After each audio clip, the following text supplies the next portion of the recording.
तो आज हम पढ़ने जा रहे हैं ऊष्मागतिकी यानी डायनेमिक और या इसे हम हीट चैप्टर है इसे बोल सकते हैं। तो इसमें हम पढ़ेंगे तापमान से रिलेटेड, और तापमान को मापने के लिए जो स्केल होते हैं वो हमारा सेल्सियस, फ़ारेनहाइट, केल्विन, र्यूमर और रेकाइन है। लेकिन जो सबसे मेन है वो है सेल्सियस, फ़ारेनहाइट और केल्विन है। तो इन तीनों के बारे में हम पढ़ने जा रहे हैं। तो इन तीनों को अब ये कैसे डिसाइड किया जाएगा कि क्योंकि सेल्सियस अपना एक अलग स्केल है, फ़ारेनहाइट एक अलग है और केल्विन अलग है। तीनों अलग अलग रीडिंग बताते हैं। तो इनको आपस में बराबर करना है, यानी कि मुझे सेल्सियस से फ़ारेनहाइट में आना है, फ़ारेनहाइट से केल्विन में आना है। तो इससे किस तरह किया जाएगा तो वो हम करते हैं। इनका एक फ़ानी का हिमांक बिंदु होता है जिस पे फ़ानी बर्फ़ बनता है और मतलब लिक्विड से ठोस में जाता है, और एक होता है क्वथनांक बिंदु जहाँ से लिक्विड से गैस में जाता है यानी भाप बन जाता है। तो ये इन बिंदुओं को लेंगे। इस बिंदु पर ये तीनों स्केल हैं, क्या वो देते हैं रीडिंग, तो वो हमने रीडिंग ली। तो ये इनके हिमांक बिंदु हो गए, ये इनके क्वथनांक बिंदु हो गए। अब इनको अंतर दे लेंगे। तो इसके बीच में हिमांक बिंदु क्वथनांक के बीच में अंतर 100 का है, इसके बीच में अंतर 180 का है, इसके बीच में 100 का है। तो अब इसको रख दें, कैसे करेंगे फिर। सेल्सियस है, सेल्सियस का फिर हिमांक बिंदु माइनस किया और नीचे उनका अंतर।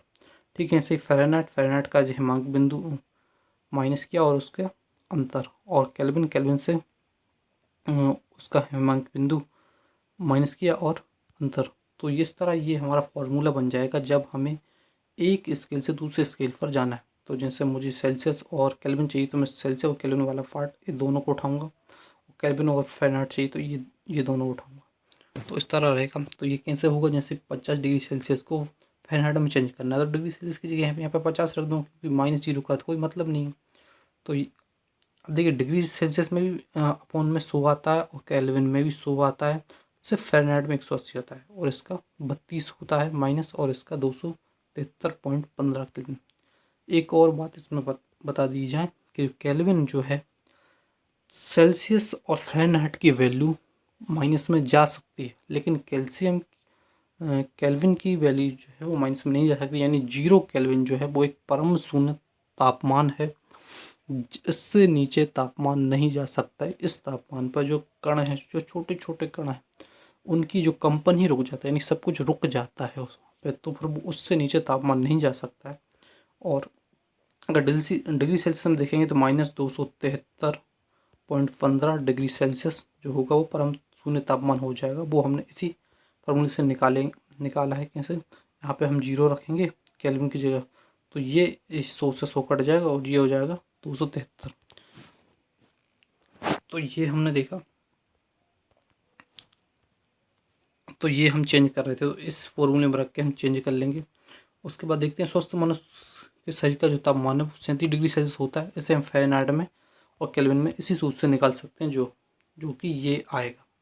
उसके बाद -40 डिग्री सेल्सियस कितने फ़ारेनहाइट के बराबर होता है। जब हमने -40 डिग्री सेल्सियस यहाँ पर रखा और फ़ारेनहाइट में चेंज करने की कोशिश की, तो वहाँ पर हमने देखा वहाँ भी -40 डिग्री फ़ारेनहाइट आ रहा है, यानी -40 डिग्री सेल्सियस पर जो फ़ारेनहाइट का स्केल है वो भी -40 डिग्री फ़ारेनहाइट बताता है। तो अगर ये पूछा जाए कि डिग्री सेल्सियस और डिग्री फ़ारेनहाइट कौन से तापमान पर बराबर होते हैं, तो वो -40 डिग्री सेल्सियस पर बराबर होते हैं। अब अगर मुझे सेल्सियस से केल्विन में जाना है तो हमने इन दोनों को बराबर में रख के इन दोनों को बराबर में रखेंगे। जब सॉल्व करेंगे तो ये 100 से 100 कट जाएगा और सीधा ये आ जाएगा, डिग्री सेल्सियस बराबर केल्विन -273.15। तो अगर मुझे डिग्री सेल्सियस से केल्विन में जाना है तो ये इधर चला जाएगा, तो डिग्री सेल्सियस में 273 जोड़ दूंगा तो केल्विन में बन जाएगा। और केल्विन से डिग्री सेल्सियस में जाना है तो केल्विन में से 273 घटा दो तो केल्विन उस डिग्री सेल्सियस में पहुंच जाएंगे। तो ये हो गया। अब 0 केल्विन कितने डिग्री सेल्सियस के बराबर होता है, ठीक उसी फॉर्मूले में रखेंगे और ये आएगा -273.15 डिग्री सेल्सियस। और तो ये जो है वो परम शून्य तापमान है, इससे नीचे तापमान नहीं हो सकता, ऊपर का नहीं कह सकते कि कितना होगा। अब नोट देखते हैं, जो न्यूनतम संभव तापमान है वो 0 केल्विन है, डिग्री सेल्सियस में 273.15 डिग्री सेल्सियस, और फ़ारेनहाइट में -459.6 फ़ारेनहाइट जो परम शुद्ध तापमान है, इससे नीचे नहीं जा सकता। केल्विन पैमाना कभी भी ऋणात्मक नहीं हो सकता। परम शून्य तापमान पर परमाणु का कंपन रुक जाता है। किस तापमान पर फ़ारेनहाइट व केल्विन दोनों बराबर होते हैं? हमने देखो ये तो देखा डिग्री सेल्सियस फ़ारेनहाइट 40 पे बराबर होते हैं, और फ़ारेनहाइट और केल्विन जो है वो 574.25 ये जो वैल्यू है इस पर बराबर होते हैं। यानी जब केल्विन पैमाना इतना दिखाएगा वैल्यू, तब फ़ारेनहाइट भी इतना दिखाएगा, जबकि सेल्सियस और फ़ारेनहाइट केल्विन किसी भी तापमान पर बराबर नहीं होते हैं। किसी पैमाने पर पानी का क्वथनांक इतना है और हिमांक बिंदु इतना है, यदि तापमान 40 डिग्री सेल्सियस हो तो x का मान बताओ। ठीक ऐसा ही हम उस समय भी कर सकते हैं। जिस तरह हमने वहाँ पे सेल्सियस, फ़ारेनहाइट और कैल्शियम के लिए जो सूत्र बनाया था, तो वो हमने किससे बनाया था? उसके क्वथनांक और हिमांक बिंदु से। तो हमारा उसका तो बना ही हुआ है किसका? डिग्री सेल्सियस का। डिग्री सेल्सियस -0 और 100। तो अब यहाँ पे देखिए ये जो है वो बराबर हो जाएगा डिग्री सेल्सियस 0 और जो 100। हम इससे निकालेंगे इसका क्वथनांक कितना है? 130x और इसका हिमांक हो गया है 20। तो हम जो लिखेंगे ये कोई भी जिस हमने मान लिया कोई पैमाना है, तो कोई पैमाना हमने मान लिया x है, उसमें से माइनस करेंगे कितना जो उसका हिमांक है, तो -20x, और उसका जो अंतर हो जाएगा 20 से इसके बीच में, तो 110x। तो ये इस तरह से हम हो जाएगा। तो ये जो है वो निकलेगा, उससे पर हम 40 डिग्री सेल्सियस इस पर रखेंगे, तो इसमें हमारा जो है x की वैल्यू आ जाएगी कि जो ये जो पैमाना हमने बनाया है वो 40 डिग्री सेल्सियस पर कितनी रीडिंग दिखाएगा। उसके बाद जो नोट है हम देखते हैं, न्यूनतम तापमान 0 केल्विन है। यह थॉमस केल्विन ने बताया था, और ऊष्मा तापमान बढ़ा भी सकती है और नहीं भी। देखो ऊष्मा जब हम किसी चीज़ को देते हैं तो जनरली वो जो चीज़ है वो ऊष्मा उसका तापमान बढ़ा देती है, लेकिन ऐसा हमेशा नहीं होता है कि ऊष्मा किसी का तापमान हमेशा तापमान बढ़ाएगी ही। क्योंकि यहाँ पे देखिए, यहाँ पे इसमें पानी भरा हुआ है, इसमें ऊष्मा देंगे तो इस पानी का तापमान बढ़ जाएगा। लेकिन यहाँ पे बर्फ़ भरी हुई है, बर्फ़ में अगर ऊष्मा देंगे तो बर्फ़ का तापमान वही रहेगा 0 डिग्री सेल्सियस। सिर्फ बर्फ़ की अवस्था बदलती रहेगी। यानी तापमान देंगे तो पहले कुछ बर्फ़ जो है वो पानी में बदल जाएगी, फिर धीरे धीरे कुछ बर्फ़ फिर पानी में बदल जाएगी, लेकिन तापमान उसका 0 डिग्री सेल्सियस भी होगा। इससे हमने क्या देखा, जो ऊष्मा जो है वो या तो तापमान बदलेगी या या तो अवस्था बदलेगी, यानी स्टेट बदलेगी उसका। तो जो ऊष्मा जो किसी का तापमान बढ़ाती है उसे हम बोलेंगे संवेदनीय ऊष्मा या सेंसिबल हीट। और जो ऊष्मा किसी अवस्था को चेंज करती है उसे हम बोलेंगे लेटेंट हीट या गुप्त ऊष्मा। ये जो है वो तापमान नहीं बढ़ाती, सिर्फ अवस्था चेंज करती है। यहाँ पे ये तापमान बढ़ाती है, कौन सी? जो अपनी जो सेंसिबल हीट है, और लेकिन ये तापमान बढ़ाती है और एक लिमिट तक। जैसे पानी है तो पानी का तापमान बढ़ने का एक लिमिट है, कहाँ तक? 100 डिग्री सेल्सियस तक। तो यहाँ पे मैं ऊष्मा दे रहा हूँ तो ये 100 डिग्री सेल्सियस तक इसका तापमान बढ़ा सकती है पानी का, लेकिन 100 डिग्री के बाद फिर ये तापमान नहीं बढ़ेगी। पानी का तापमान तो 100 डिग्री सेल्सियस ही रहेगा। उसके बाद ये संवेदन ऊष्मा जो है वो गुप्त ऊष्मा में परिवर्तित हो जाएगी, यानी कि उसके बाद जो भी ऊष्मा अब आगे आएगी वो इसका स्टेट चेंज करेगी। ये पानी को 100 डिग्री सेल्सियस जाने के बाद अब इसको भाप में चेंज करने लगेगी। उसके बाद जब तक ये पूरा पानी भाप में चेंज नहीं हो जाएगा तब तक इसका तापमान 100 डिग्री सेल्सियस ही रहेगा। और ठीक ऐसे यहाँ पे था, यहाँ पे जो गुप्त ऊष्मा है, जो ये बर्फ़ है, इसका तापमान 0 डिग्री सेल्सियस। जब तक ये बर्फ़ पूरी जो है पानी में चेंज नहीं हो जाएगी तब तक ये गुप्त ऊष्मा है, इसको मतलब ये गुप्त ऊष्मा है, इसकी स्टेट को चेंज करती रहेगी। एक बार जब ये पूरे पानी में चेंज हो गई तो उसके बाद ये गुप्त ऊष्मा किस में बदल जाएगी? संवेदनीय ऊष्मा में, और उस पानी का फिर ये तापमान बढ़ाएगी। और ये तापमान कहाँ तक बढ़ाएगी? 100 डिग्री सेल्सियस तक बढ़ाएगी। उसके बाद फिर पानी का तापमान नहीं बढ़ाएगी, और उस पानी जब उसके लिए फिर ये गुप्त ऊष्मा बन जाएगी पानी के लिए। और जब तक पानी भाप में नहीं बदल जाएगा तब तक जो है ये हीट गुप्त ऊष्मा बनी रहेगी, और 100 डिग्री सेल्सियस पे ही तापमान स्थित रहेगा। भाप में चेंज होने के बाद फिर उस जो है तापमान बढ़ेगी। तो ये इस तरह रहती हैं। सेंसिबल हीट को हम एस एच से लिखेंगे और लिटल हीट को एल एस से। अब देखते हैं, ये हमारा ग्राफ है। बर्फ़ के पिघलने तथा पानी के उबलने के दौरान तापमान स्थिर रहता है। तो ये हमने देखा कि 0 डिग्री, यहीं से पहले शुरू से समझ लेते हैं, जैसे -10 डिग्री सेल्सियस की बर्फ़ है। तो पहले अब इसको ऊष्मा देंगे, तो एक पहले ऊष्मा देंगे तो ये धीरे धीरे जाएगी 0 डिग्री सेल्सियस। 0 डिग्री सेल्सियस चलेगी, क्यों 0 डिग्री सेल्सियस पे के बाद अब इसमें ऊष्मा हम देते जा रहे हैं। तो जब ये ऊष्मा दी थी हमने -10 डिग्री सेल्सियस 0 डिग्री सेल्सियस तक गई, वो ऊष्मा कहलाएगी हमारी सेंसिबल हीट, जिसने तापमान बढ़ाया। लेकिन जैसे 0 डिग्री सेल्सियस पर पहुँचे तो अब जो ऊष्मा है वो हो गई गुप्त ऊष्मा, लेटल हीट, क्योंकि अब वो तापमान नहीं बढ़ा रही, अब वो अवस्था चेंज कर रही है। यानी 0 डिग्री सेल्सियस पर ही ये जो बर्फ़ जो है पानी में पिघलती जाएगी, पिघलती, जब तक पूरी बर्फ़ पानी में नहीं पिघल जाएगी तापमान नहीं बढ़ेगा, 0 डिग्री सेल्सियस रहेगा। यानी हम कह सकते हैं 0 डिग्री सेल्सियस वो तापमान है जहाँ पर हमें बर्फ़ भी मिल सकती है और पानी भी। लेकिन 0 डिग्री सेल्सियस से नीचे जाएंगे तो वहाँ पे हमें सिर्फ बर्फ़ मिलेगी, और 0 डिग्री सेल्सियस से ऊपर जाएंगे तो वहाँ हमें सिर्फ पानी मिलेगा। लेकिन 0 डिग्री सेल्सियस पे हमें ये दोनों अवस्थाएं मिल सकती हैं, पानी भी और बर्फ़ भी मिल सकता है। क्योंकि जैसे ही 0 डिग्री सेल्सियस पूरा पानी में बदलेगा, फिर ये सेंसिबल हीट में चेंज हो जाएगी, और फिर धीरे धीरे धीरे ये इसका तापमान कहाँ तक बढ़ा सकती है, 100 डिग्री सेल्सियस तक। 100 डिग्री सेल्सियस के बाद ये तापमान नहीं बढ़ाएगी, ये चेंज हो जाएगी लेटरल हीट में, और फिर ये जो है अवस्था को चेंज करने लगेगी। तो यानी कि यहाँ भी हम ये कह सकते हैं कि 100 डिग्री सेल्सियस वो तापमान है जहाँ पे हमें पानी भी मिल सकता है और वाष्प भी, ये दोनों मिल सकती है यहाँ पे। और जब ये पानी पूरी तरह से वाष्प में चेंज हो जाएगा, फिर ये जो ऊष्मा है वो किस में चेंज हो जाएगी, वो हमारी सेंसिबल हीट में चेंज हो जाएगी, और फिर ये वाष्प का तापमान बढ़ाने लगेगी। तो ये इस तरह ये जो है वो रहेगा।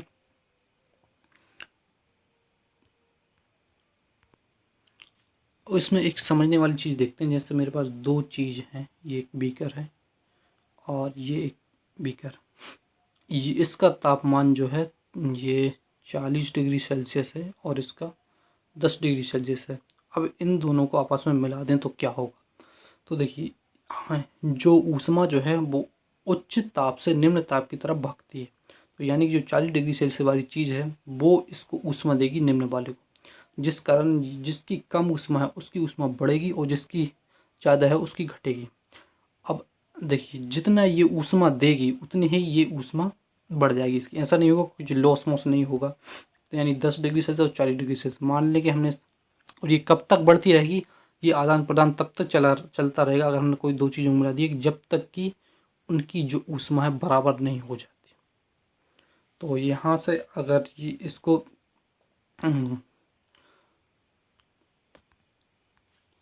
तो ये 10 थी और ये 40 थी, तो ये इसको 15 दे देगी, तो ये 25 और ये भी 25, ये बराबर हो जाएगी, फिर आदान प्रदान बंद हो जाएगा और ये एक तापमान पर रह जाएंगे। एक तो ये बात होगी कि जितनी ऊष्मा एक चीज़ से दी जाएगी उतनी ऊष्मा दूसरी चीज़ को मिलेगी, और जितनी ऊष्मा इस एक चीज़ से दूसरी चीज़ को देने में जितनी हमें काम करना पड़ा है, उतना ही काम इस चीज़ से उतनी ऊष्मा लेने के लिए करना पड़ेगा। तो अब देखते हैं, जैसे बर्फ़ को पानी में बदलते हैं, तो बर्फ़ को पानी में बदलना यानी कि स्टेट चेंज कर रहे हैं, तो वो हो गए लेटरल हीट, और ये हो जाएगी संलयन की गुप्त ऊष्मा। गुप्त ऊष्मा क्यों, क्योंकि हम स्टेट चेंज कर रहे हैं, अवस्था चेंज हो रही है। तो बर्फ़ को पानी में बदलना यानी कि बर्फ़ से हम लिक्विड की तरफ जा रहे हैं, बर्फ़ गल रहा है तो गलन की गुप्त ऊष्मा। पानी को वाष्प में बदलना, यहाँ भी हम स्टेट चेंज कर रहे हैं तो लेटरल हीट, तो ये वाष्पीकरण की गुप्त ऊष्मा, यानी कि उसको पानी को वाष्प में कर रहे हैं तो वाष्पीकरण की गुप्त ऊष्मा कहलाएगी। देखियो, जो अपनी गलन ऊष्मा है, ऊष्मा को हम कैलोरी में नापेंगे कितनी ऊष्मा हमने दी। तो जो लेटरल हीट ऑफ गलन की ऊष्मा है, यानी किसी चीज़ को गलाना, तो यानी कि चार्ज ये हो जाएगी 80 कैलोरी ग्राम। तो मैंने बर्फ़ को पानी में बदलने के लिए 80 कैलोरी ग्राम की ऊष्मा दी है।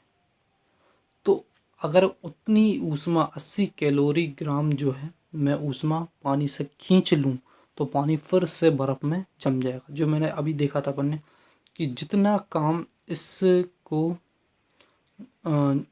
किसी चीज़ जितना काम इसको ऊष्मा देने में करना पड़ा उतना ही काम इससे ऊष्मा लेने में भी करना पड़ेगा। ठीक है, वैसा ही पैटर्न यहाँ पे है कि 80 कैलोरी पर ग्राम जो उस लेटन हीट देके मैं बर्फ़ को पानी में बदल सकता हूँ और पानी से 80 कैलोरी पर ग्राम जो ऊष्मा लेकर मैं पानी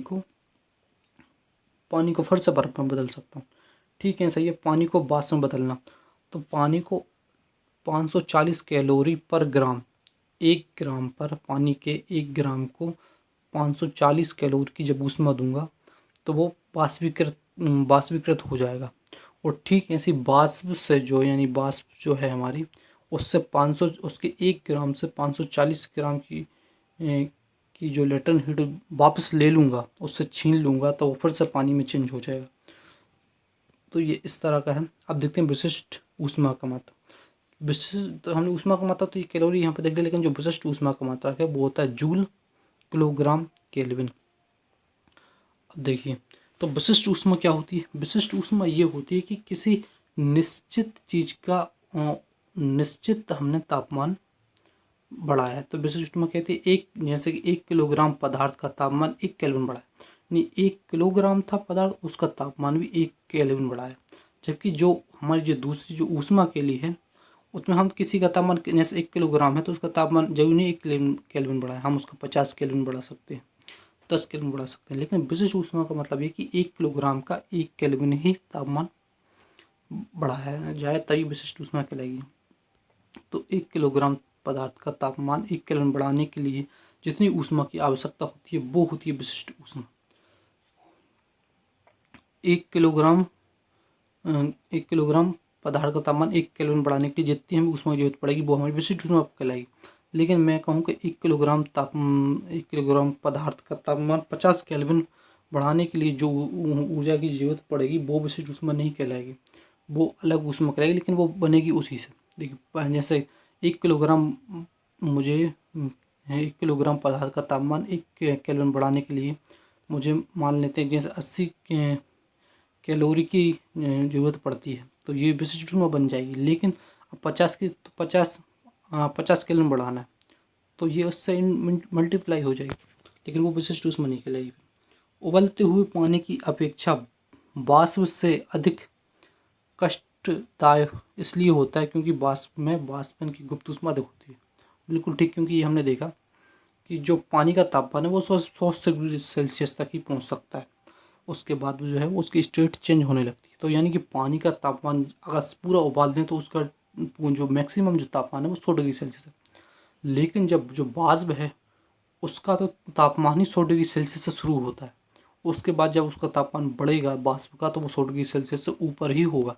तो अगर आप पानी से जले हैं और वाष्प से जले हैं तो वाष्प से जलने में ज़्यादा दर्द होगा और पानी में उतना नहीं होगा इसके मुकाबले। तप्त थैलों में जल का उपयोग इसलिए किया जाता है क्योंकि जल की विशिष्ट ऊष्मा बहुत ही उच्च होती है।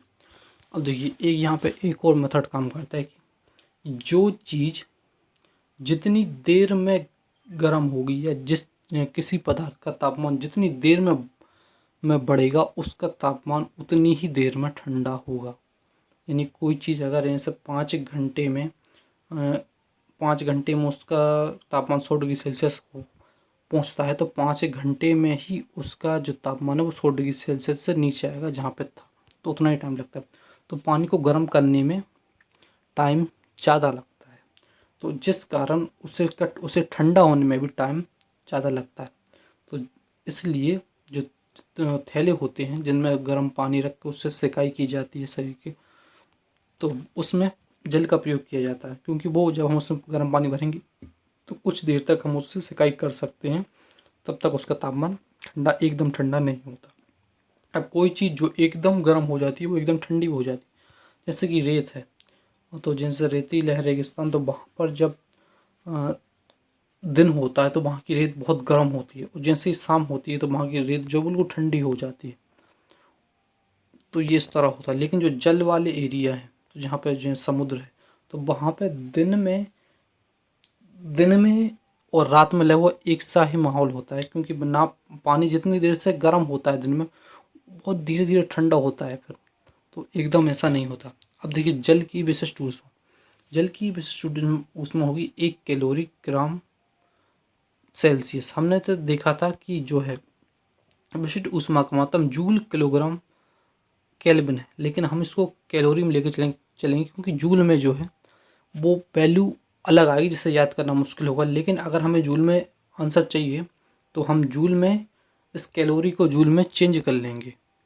तो ये जो है वो इस तरह होगा कि 1 कैलोरी बराबर होगा 4.2 जूल, और 1 जूल बराबर होगा 4.2 कैलोरी।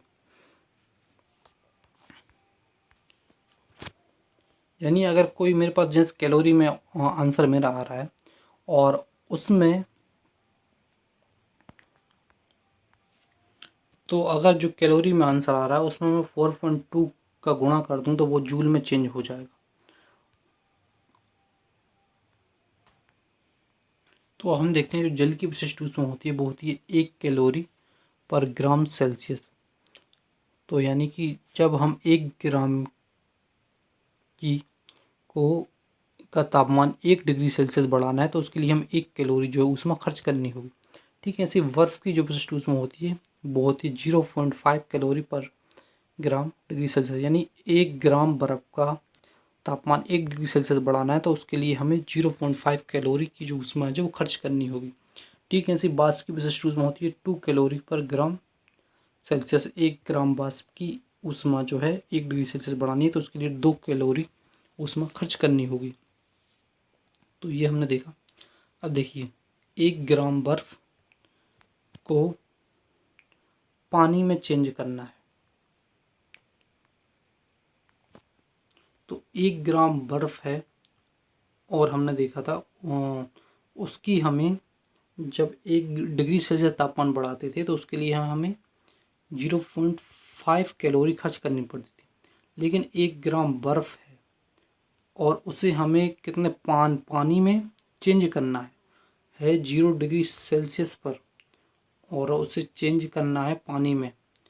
तो यहाँ पे हमें 80 कैलोरी खर्च करनी होगी 1 ग्राम बर्फ को पानी में चेंज करने के लिए। वहीं पे 1 ग्राम पानी को वाष्प में चेंज करने के लिए 540 कैलोरी जो है वो खर्च करनी होंगी, तब जाके 1 ग्राम पानी जो है वाष्प में चेंज होगा। तो यहाँ पे ऐसा क्यों हो रहा है? क्योंकि यहाँ पे हम सिर्फ 1 डिग्री तापमान नहीं बढ़ा रहे हैं, हम यहाँ पे अवस्था चेंज कर रहे हैं। तो यहाँ पे 1 ग्राम जो बर्फ़ है उसको पानी में बदलने के लिए हमें 1 कैलोरी की नहीं 80 कैलोरी की जरूरत होगी, जबकि 1 ग्राम पानी को वाष्प में चेंज करने के लिए 540 कैलोरी की जरूरत होगी। और ये विशिष्ट ऊष्मा हम देखते हैं, यहाँ पर सिर्फ हम तापमान बढ़ा रहे थे, हम यहाँ पे अवस्था चेंज कर रहे हैं। दूसरी जो है अवस्था परिवर्तन के लिए आवश्यक ऊष्मा की मात्रा।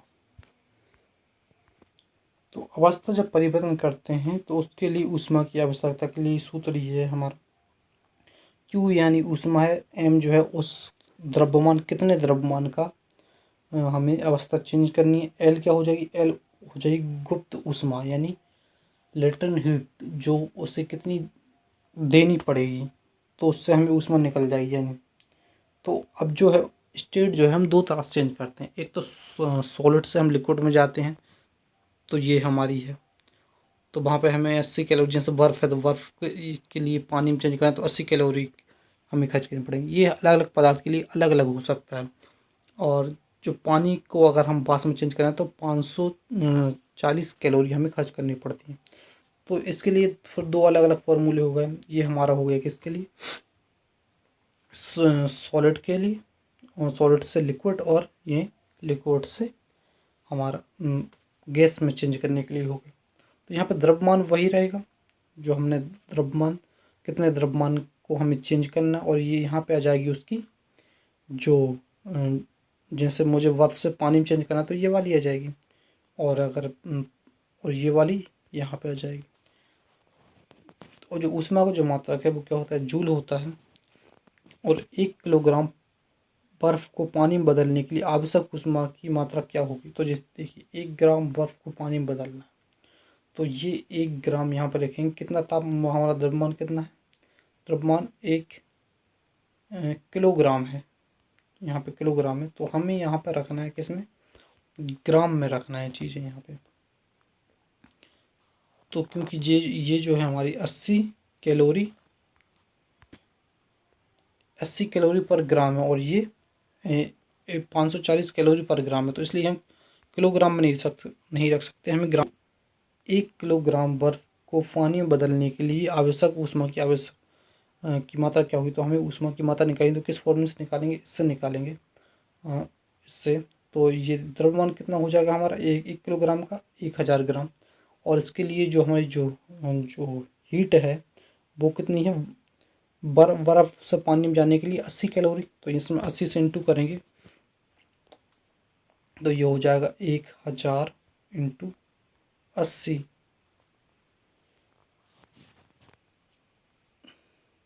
तो यहाँ पे 1 जीरो और बढ़ेगी यहाँ पे,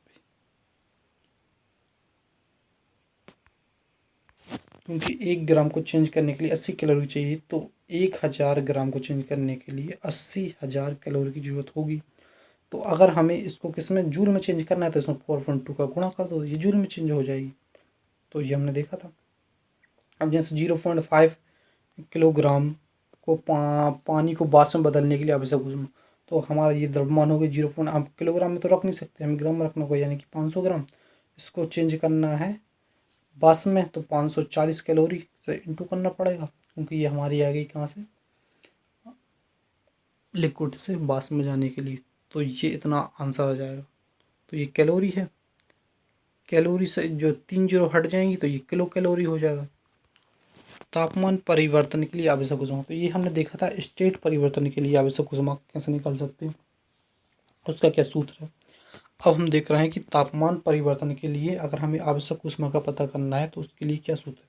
तो उसके लिए ये सूत्र है, जैसे क्यू एम द्रव्यमान हो जाएगा, सी जो होगी उस जिस मटेरियल का हम तापमान में परिवर्तन कर रहे हैं उसकी विशिष्ट ऊष्मा क्या है, और जो टी जो है वो हो जाएगा तापमान में परिवर्तन। जो डेल टी है उसका मतलब ये कि तापमान में कितना परिवर्तन करना है। जैसे मैं -10 डिग्री सेल्सियस से 50 डिग्री सेल्सियस जा रहा हूँ, तो -10 से पहले जीरो जाऊँगा, फिर 50, तो ये 50 और ये 60 डिग्री सेल्सियस का हम उसमें अंतर कर रहे हैं, तो ये यहाँ पे आ जाएगा।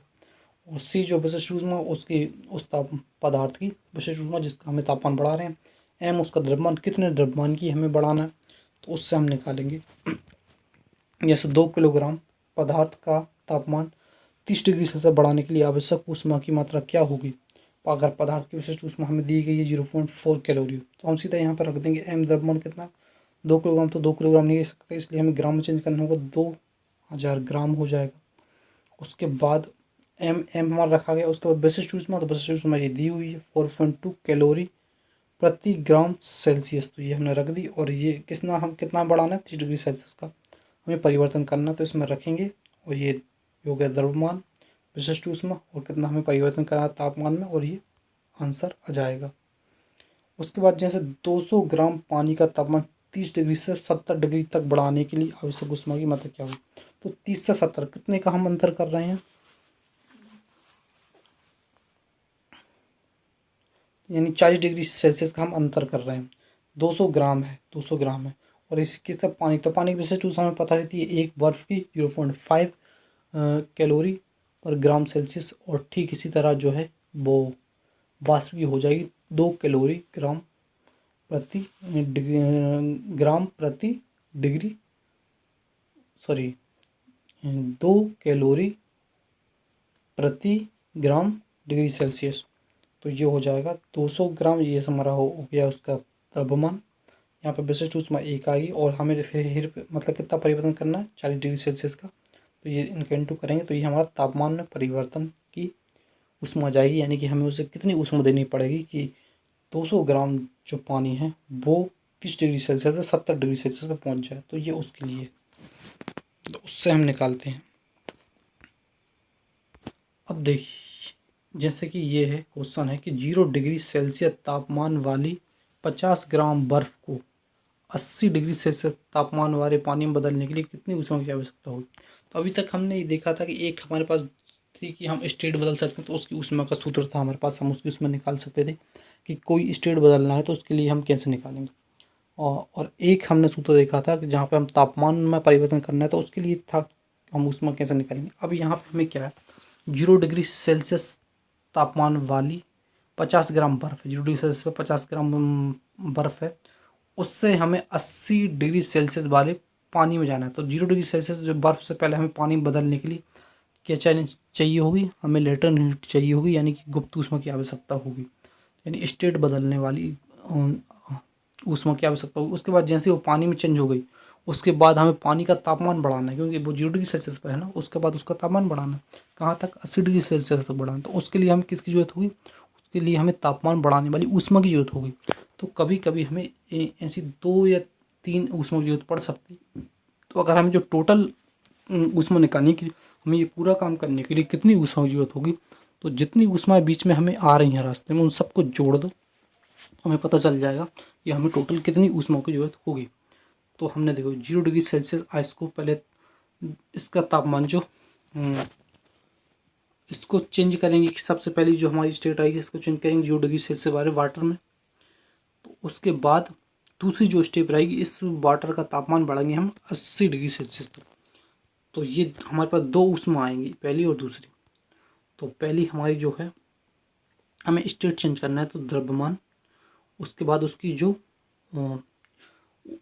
बर्फ़ को आइस में बदलने के लिए जो गुप्त ऊष्मा की आवश्यकता होती है वो गुप्त ऊष्मा इंटू होगा उसमें, प्लस अब उसके बाद हमें तापमान बढ़ाना है, तो उसका द्रव्यमान कितने का बढ़ाना है तापमान, उसकी विशिष्ट ऊष्मा और कितने तापमान का परिवर्तन करना है, ये थे हमारे पास सूत्र। तो इसमें हम रख देंगे, या तो हम डायरेक्ट आंसर कर सकते हैं, जोड़ के निकाल लो। यहाँ पर सूत्र निकले तो MES में कॉमन दिख रहा है तो क्या हमने कॉमन ले लिया, यानी 50 ग्राम का हमें बढ़ाना है। 50 ग्राम बर्फ़ है ना, तो 50 ग्राम ही रहेगा, 50 ग्राम। उसके बाद यहाँ उसकी 80 की ज़रूरत पड़ती है हमें, 80 कैलोरी की, क्योंकि हमें बर्फ़ से पानी में जाने के लिए, सॉलिड से लिक्विड में जाने के लिए, ये बर्फ़ और पानी के लिए, अलग अलग मटेरियल के लिए अलग अलग ये ऊष्मा हो सकती है। तो ये हमने 80 यहाँ पे लिखा, प्लस इसमें M ले चुके हैं, तो पानी की, अब पानी का हमें तापमान बढ़ाना, तो पानी की विशिष्ट ऊष्मा एक रहती है, और इसकी जो तापमान को कितना परिवर्तन करना है 80 का, तो यहाँ पे 80 लेंगे, तो इस तरह ये निकल आएगा। आप कभी कभी 3 का भी कर सकते हैं, जैसे कि ये क्वेश्चन है हमारे पास, 0 डिग्री सेल्सियस तापमान वाली 40 ग्राम बर्फ़ को 100 डिग्री सेल्सियस तापमान वाली वाष्प में बदलने के लिए कितनी ऊष्मा की आवश्यकता हो। तो हम पहले 0 डिग्री सेल्सियस आइस से जाएंगे, कहाँ, वाटर में बदलेंगे, वाटर से उसका तापमान बढ़ाएंगे पूरे 100 डिग्री सेल्सियस तक। तो फिर उसके बाद 100 डिग्री सेल्सियस पर वाटर आ गया, उसके बाद उसकी फिर उसकी स्टेट बदलेंगे, वाटर से हम जाएंगे वाष्प में, फिर उसका वाष्प का पूरा तापमान कहाँ तक बढ़ाना है, 100 डिग्री सेल्सियस तक। तो इसमें 3 स्टेप हो गई, तो तीनों ऊष्माओं को हम जोड़ देंगे जैसा हमने उसमें किया था। यहाँ पहले स्टेट चेंज वाली ऊष्मा आएगी, फिर हम तापमान बढ़ाएंगे, और तापमान बढ़ाने के लिए के बाद यहाँ से हमने स्टेट चेंज की, फिर तापमान बढ़ाया, तो यहाँ पे आ गए। तापमान बढ़ाने के बाद हमें फिर से स्टेट चेंज करनी पड़ेगी, यहाँ से स्टेट चेंज करने के बाद ऑफ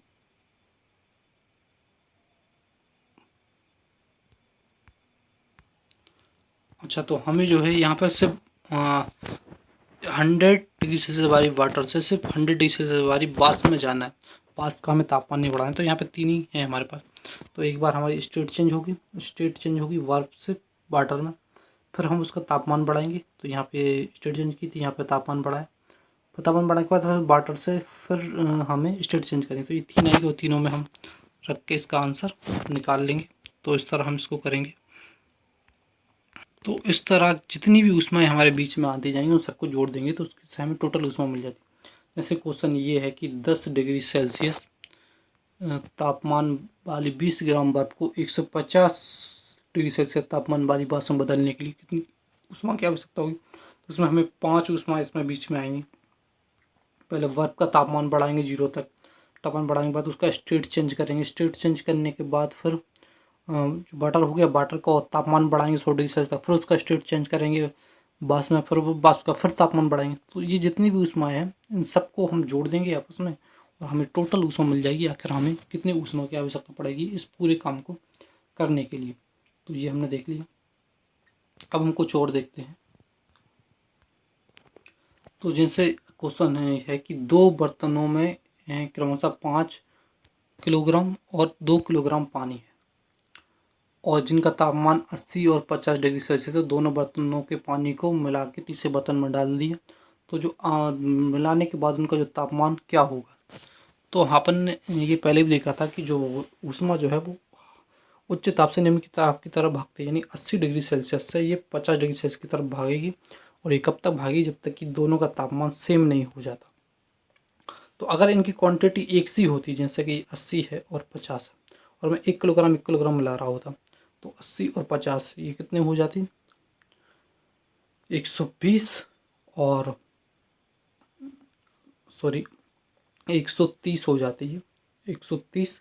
और इसमें मैं दो का इन्हें बराबर करने के लिए 2 से भाग दे देता।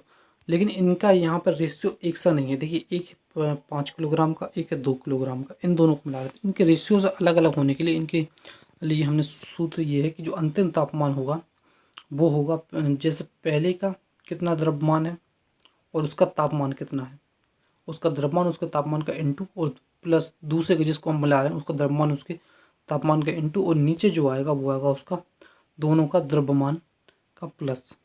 तो इस सूत्र में रख के हम जो अंतिम तापमान जो बता सकते हैं जब दो चीज़ों को अलग अलग तापमान वाली चीज़ों को मिला रहे हों। लेकिन ये जो फॉर्मूला जो है ये सिर्फ तभी काम करता है जब हम जब हम एक ही पदार्थ के अलग अलग तापमान को मिला रहे हूँ। जैसे मैं पानी को पानी में ही मिला रहा हूँ, लेकिन अगर मैं पानी के साथ अल्कोहल मिलाने लगूँ या वाइन मिलाने लगूँ तो वो एक अलग मटेरियल हो गया, एक अलग मटेरियल हो गया। तो वहाँ पे ये फॉर्मूला काम नहीं करेगा क्योंकि वहाँ पे तापमान का प्रभाव जो है वो अलग पड़ता है।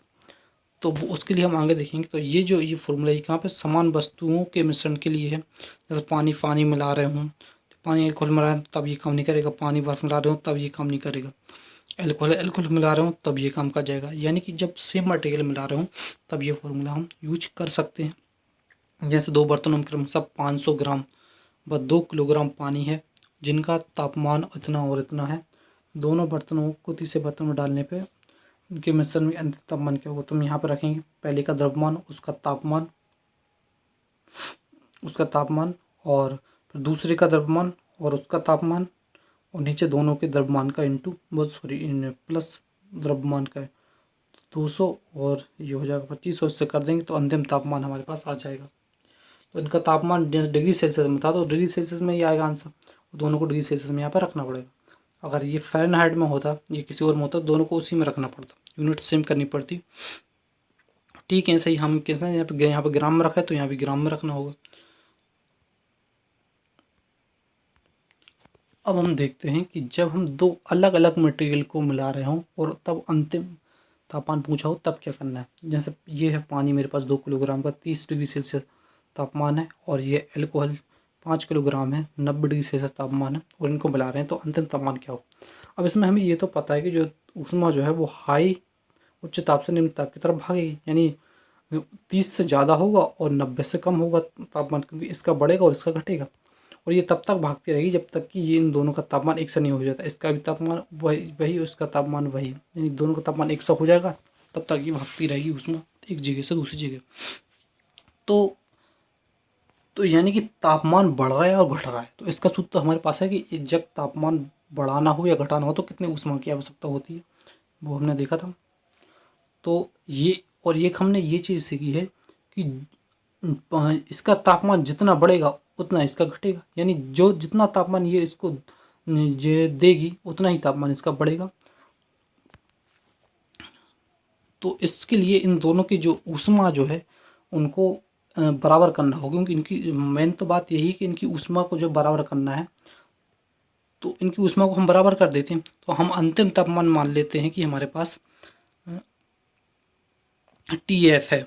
और तो इनकी ऊष्मा जो है, अब मान लीजिए पानी क्या है, पानी की ऊष्मा कम है तो पानी ऊष्मा लेगा, तो उसके लिए हमने उसके प्लस लगा दिए। ये हो गया हमारे पास ऊष्मा जो चेंज करने वाला सूत्र, द्रव्यमान विशिष्ट ऊष्मा और तापमान में कितना परिवर्तन हुआ है। अब यहाँ पर जैसे ही अब जो एल्कोहल है वो उसके पास तापमान ज़्यादा है तो वो तापमान ऊष्मा देगा, देने वाले के लिए माइनस, क्योंकि उसकी ऊष्मा कम हो रही है तो उसका द्रव्यमान विशिष्ट ऊष्मा और उसमें तापमान में परिवर्तन। तो हम देखेंगे जो तो ये देखा हमने यहाँ पे पूरा रखेंगे। मान लिया कि हमारे पास जो अंतिम तापमान है वो TF है, तो अंतिम तापमान ये है, तो इसमें से -30 डिग्री घटा दो, इसका तापमान घटाना है क्योंकि अंतर निकालना है, और यहाँ पे ये 90 घटाना है। तो अंतिम तापमान में से जो उनका मेन तापमान है उसको घटा देंगे और इसको बराबर करेंगे, लेकिन ये माइनस आगे लगा रहेगा जो तापमान दे रहा है। तो इससे हम निकालेंगे तो हमारे पास TF निकल जाएगा।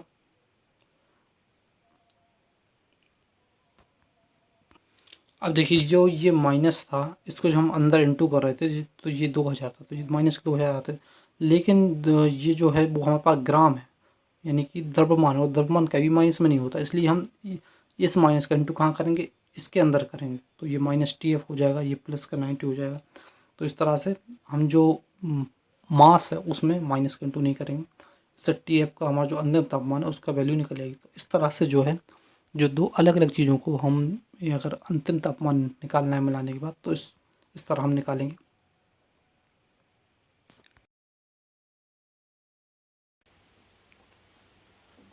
तो इसमें हमें जो एक बात सबसे ध्यान रखनी वो ये है कि जब भी हम बर्फ़ और पानी को मिलाएं तो हमें ये देखना है कि, क्योंकि जब वो बर्फ़ और पानी को मिलाएंगे तो पानी के पास अगर ऊष्मा ज़्यादा, पानी के पास तो तापमान ज़्यादा होगा और बर्फ़ के पास तापमान कम होगा, और पानी जो है अपना ऊष्मा देगा बर्फ़ को, तो उससे सबसे पहले वो क्या करेगी, सबसे पहले अपनी स्टेट परिवर्तन करेगी, उसके बाद उसका तापमान बढ़ेगा, डायरेक्ट उसका तापमान नहीं बढ़ेगा।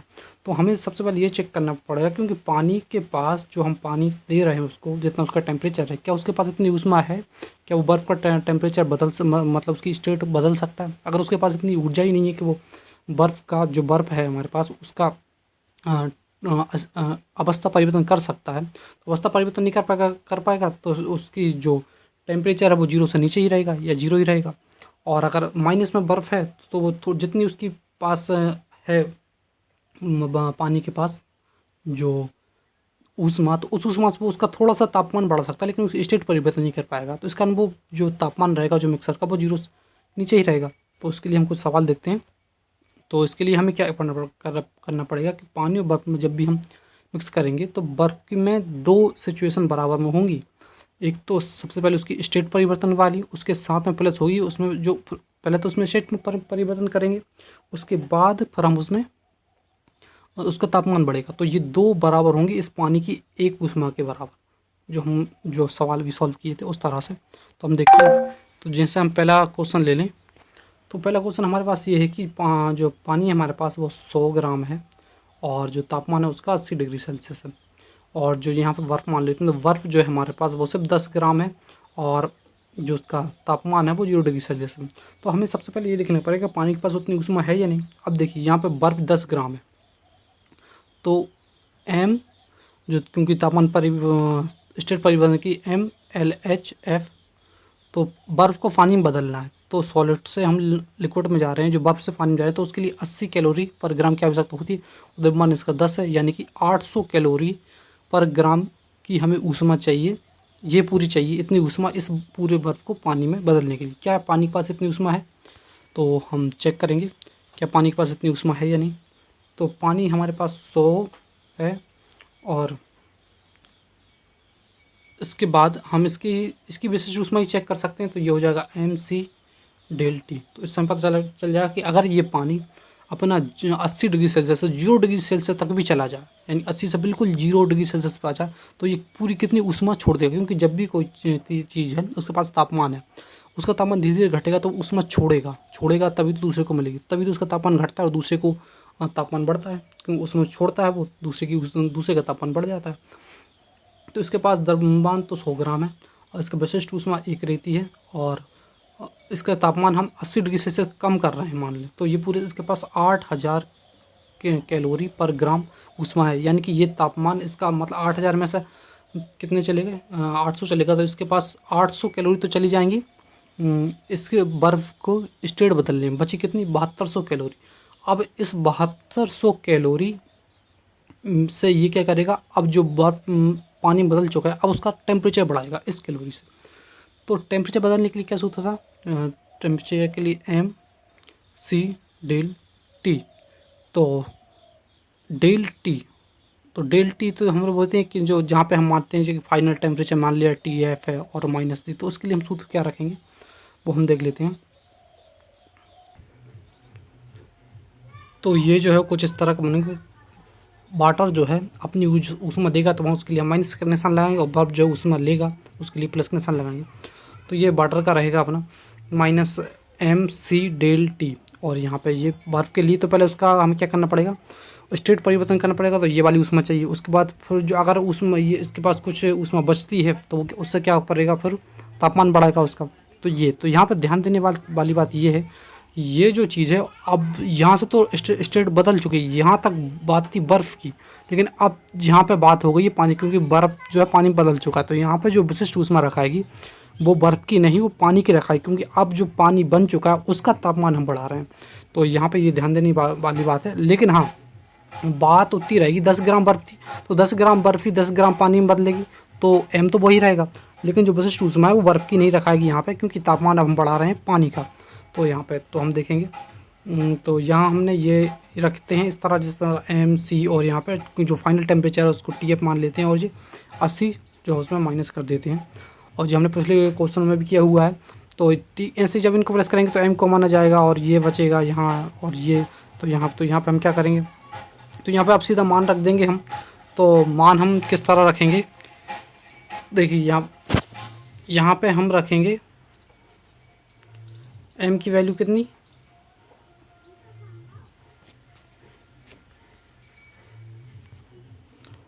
तो एम की वैल्यू यहाँ पे 100 ग्राम था पास, तो 100 हमने रख दिया। यहाँ ये सब ऐसे ही रहेगा, ये माइनस रहेगा, तो यहाँ पे रखेंगे 10 ग्राम हमारे बर्फ़ थी, 80 कैलोरी पर ग्राम हो, उसे अवस्था चेंज करने के लिए चाहिए। यहाँ पे जो थी विशिष्ट ऊष्मा है तो उसके लिए उस पानी की विशिष्ट ऊष्मा 1 होती है, और माइनस टी एफ जीरो, तो जीरो कोई मतलब नहीं था, तो सिर्फ टी एफ जो फाइनल टेम्परेचर हो गया। तो यहाँ पे हम द्रव्यमान के साथ, द्रव्यमान का ही माइनस में होता है, इसलिए माइनस का गुणा हम द्रव्यमान में नहीं करेंगे। यहाँ ये 10 से ये 10 बार कट जाएगा, और तो जब हम इसमें गुणा करेंगे तो यहाँ पे गुणा होगा माइनस और ये प्लस। अब इस 10 का गुणा यहाँ करेंगे तब ये 10 टी एफ होगा, और ये 800 हो जाएगा। और यहाँ पे जब हम करेंगे तो यहाँ पे ये सब कुछ प्लस में चल रहा है, ये भी प्लस में है, ये भी प्लस में है, क्योंकि बर्फ़ जो है वो पानी वो उसमें ले रहा है। तो ये 80 और ये 10 तो इससे कट चुका है, तो ये बचा 80, और यहाँ पे एक टी एफ ये बचा, तो ये एक टी एफ यहाँ जाएगा, और तो इसको यहाँ ले जाओ, तो -10 का यहाँ प्लस पहुँचे 11 टी एफ, और ये इसके यहाँ जाएगा माइनस में, तो ये 772 यानी 11 टी एफ बराबर हो जाएगा, 11 फाइनल टेम्परेचर बराबर हो जाएगा बाहर 720। तो यहाँ पे हम फाइनल टेम्परेचर निकालेंगे तो 720 अपन 11 निकलेगा। तो इस तरह से हम निकालेंगे बर्फ़ और पानी के मिक्सर में। लेकिन अगर क्वेश्चन इस तरह का हो, जैसे पानी हमारे पास 10 ग्राम है, और जो बर्फ़ भी है वो भी हमारे पास सिर्फ 10 ही ग्राम है, और जो पानी का टेम्परेचर है वो भी 10 डिग्री सेल्सियस है, और जो बर्फ़ है उसका तापमान 0 डिग्री सेल्सियस है, यानी कि पानी पर 10 है, बर्फ़ भी 10 है, इसका टेम्परेचर 10 डिग्री सेल्सियस, इसका 0 डिग्री सेल्सियस। अब इनको मिक्स करेंगे तो क्या होगा, तो सबसे पहले हम क्या करेंगे, पानी और जब बर्फ़ को मिलाएंगे तो सबसे पहले हम चेक करेंगे कि पानी के पास इतनी ऊष्मा है कि वो बर्फ़ का स्टेट चेंज कर सके। तो बर्फ़ की यहाँ पे स्टेट चेंज करने के लिए 10 × 80, क्योंकि 80 उसका एल है, बर्फ़ से हम पानी में जाते हैं, तो यानी कि 800 कैलोरी चाहिए पर ग्राम में, यानी 800 कैलोरी पूरी चाहिए स्टेट बदलने के लिए। यहाँ पे देखें तो 10 ग्राम हमारे पास बर्फ़ है, उसकी विशिष्ट ऊष्मा 1 हो गई, और टेम्परेचर अगर आप 10 पूरा लॉस भी कर दे तो ये हो जाएगा कितना 100, तो 100 कैलोरी है, तो ये 100 कैलोरी देगा। तो यानी 0 डिग्री सेल्सियस का तापमान 100 कैलोरी पे 800 पूरे चाहिए तब जाके स्टेट चेंज होगी, ये तो सिर्फ 100 कैलोरी ही ऊष्मा दे पा रहा है। तो यानी कि जो स्टेट है वो चेंज नहीं हो पाएगी, यानी 0 डिग्री सेल्सियस का 0 डिग्री सेल्सियस तापमान रह पाएगा बस। तो कुछ बर्फ़ जो है वो थोड़ी सी पिघल जाएगी, तो यानी तापमान पूरे का 0 डिग्री सेल्सियस रह पाएगा, जो पिघलेगा पानी वो भी 0 डिग्री सेल्सियस उसका तापमान होगा। अब देखते हैं हम ताप और दाब में संबंध। तो मेरे पास ताप और दाब, तापमान और दाब से रिलेटेड जो एक ग्राफ है, तो इसमें हम देखते हैं, ये देखिए ये दाब है इस साइड और ये तापमान है। तो यहाँ से मैंने कोई तापमान लिया, यहाँ पे ये तापमान है, और यहाँ इसी पे अगर दाब देखूँ तो दाब के लिए मुझे ज़्यादा दूरी तय करनी पड़ रही है और तापमान के लिए कम। तो ये जो जो इन दोनों से जो मिल रहा है वो पॉइंट है यहाँ पे। तो इस पॉइंट पर क्या होगा, दूरी किसकी ज़्यादा तय करनी पड़ रही है, दाब की, तो दाब यहाँ पर उच्च होगा और तापमान कैसा होगा, निम्न होगा। वैसे ही अगर मैं यहाँ पर मैंने कोई पॉइंट ले लिया तो यहाँ पे देखा कि मैंने तापमान की दूरी ज़्यादा तय करनी पड़ रही है और दाब की कम, तो यहाँ पे जो दाब होगा वो निम्न होगा और तापमान उच्च होगा। तो यहाँ पे क्या देखने को मिल रहा है, यहाँ पे हमें ये देखने को मिल रहा है कि ये जो अवस्था है निम्न तापमान और उच्च दाब, तापमान निम्न हो यानी तापमान बहुत कम हो और दाब बहुत उच्च हो, तो दाब ज़्यादा हो और तापमान कम हो, तो उससे क्या होगा, ये जो अवस्था है ये ठोस के लिए आदर्श अवस्था यानी इसी पर ठोस बनता है। उसके लिए तापमान निम्न रखना पड़ता है हमें और उसका प्रेशर ज़्यादा रखना पड़ता है जिससे वो ठोस हो जाए। लेकिन जो तापमान उच्च कर दें और दाब निम्न कर दें, तो तापमान हमने उच्च कर दिया तो तापमान उच्च करेंगे तो जो अणु हैं जो पदार्थ के उनको मिलेगी ऊर्जा मिलेगी, तो वो फैलने लगेंगे एक जगह से दूसरी जगह। और ऊपर से हमने दाब भी निम्न कर दिया है, तो निम्न कर दिया तो दाब जो अणु है वो फैल जाएंगे पूरे में, तो यानी कि वो गैस के फॉर्म में आ जाएंगे।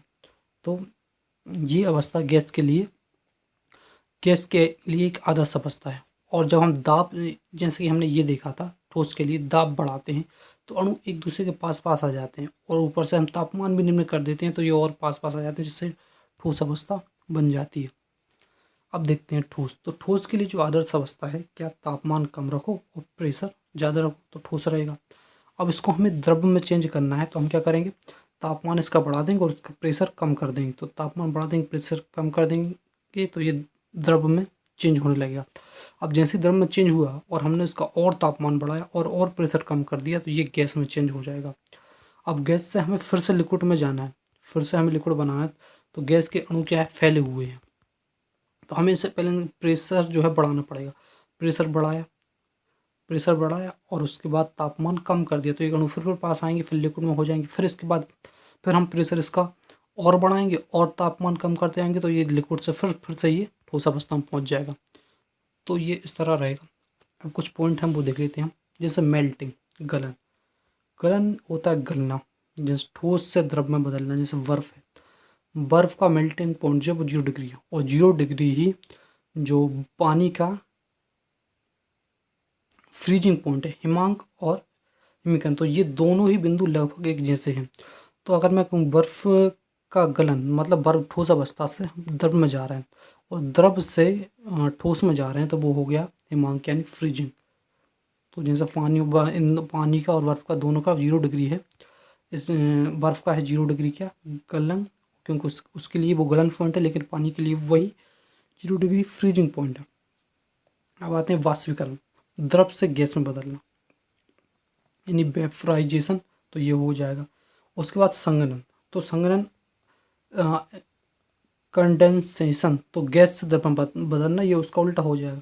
मैं द्रव से वाष्प में बदल रहे हैं तो ये वाष्पीकरण, और गैस से हम द्रव में आ रहे हैं तो ये हो जाएगा संघनन, कंडेंसेशन। अब आते हैं ऊर्ध्वपतन पर, ठोस से गैस में बदल रहे हैं यानी हम डायरेक्ट जो है ठोस से हम द्रव में नहीं गए, ठोस से डायरेक्ट गैस में चले गए, तो वो हो जाएगा ऊर्ध्वपतन।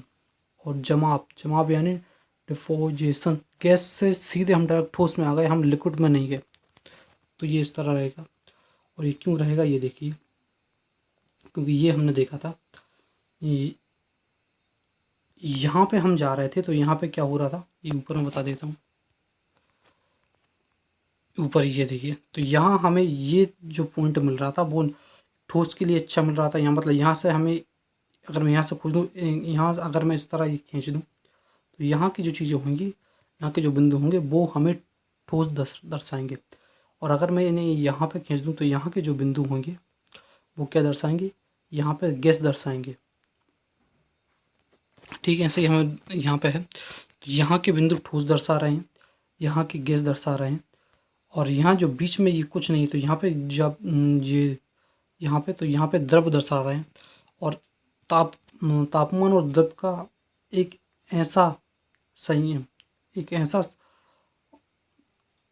मिलन होता है जहाँ पे एक तृक बिंदु बनता है। तृक बिंदु का मतलब एक ऐसी अवस्था जहाँ पे हम द्रव, गैस और लिक्विड तीनों अवस्थाओं को देख पाते हैं। यानी तापमान और दाब का ऐसा संयोग, ऐसा मिलन जहाँ पे जिस तापमान और जिस फिक्स दाब पर हम तीव्र बिंदु बनेगा और वहाँ पर गैस, द्रव और लिक्विड तीनों अवस्थाओं को देख पाएंगे। अगर हम यहाँ की देखें तो यहाँ पे हमें ठोस ठोस मिलेंगे, यहाँ पे द्रव मिलेगा और यहाँ पे गैस मिलेगा।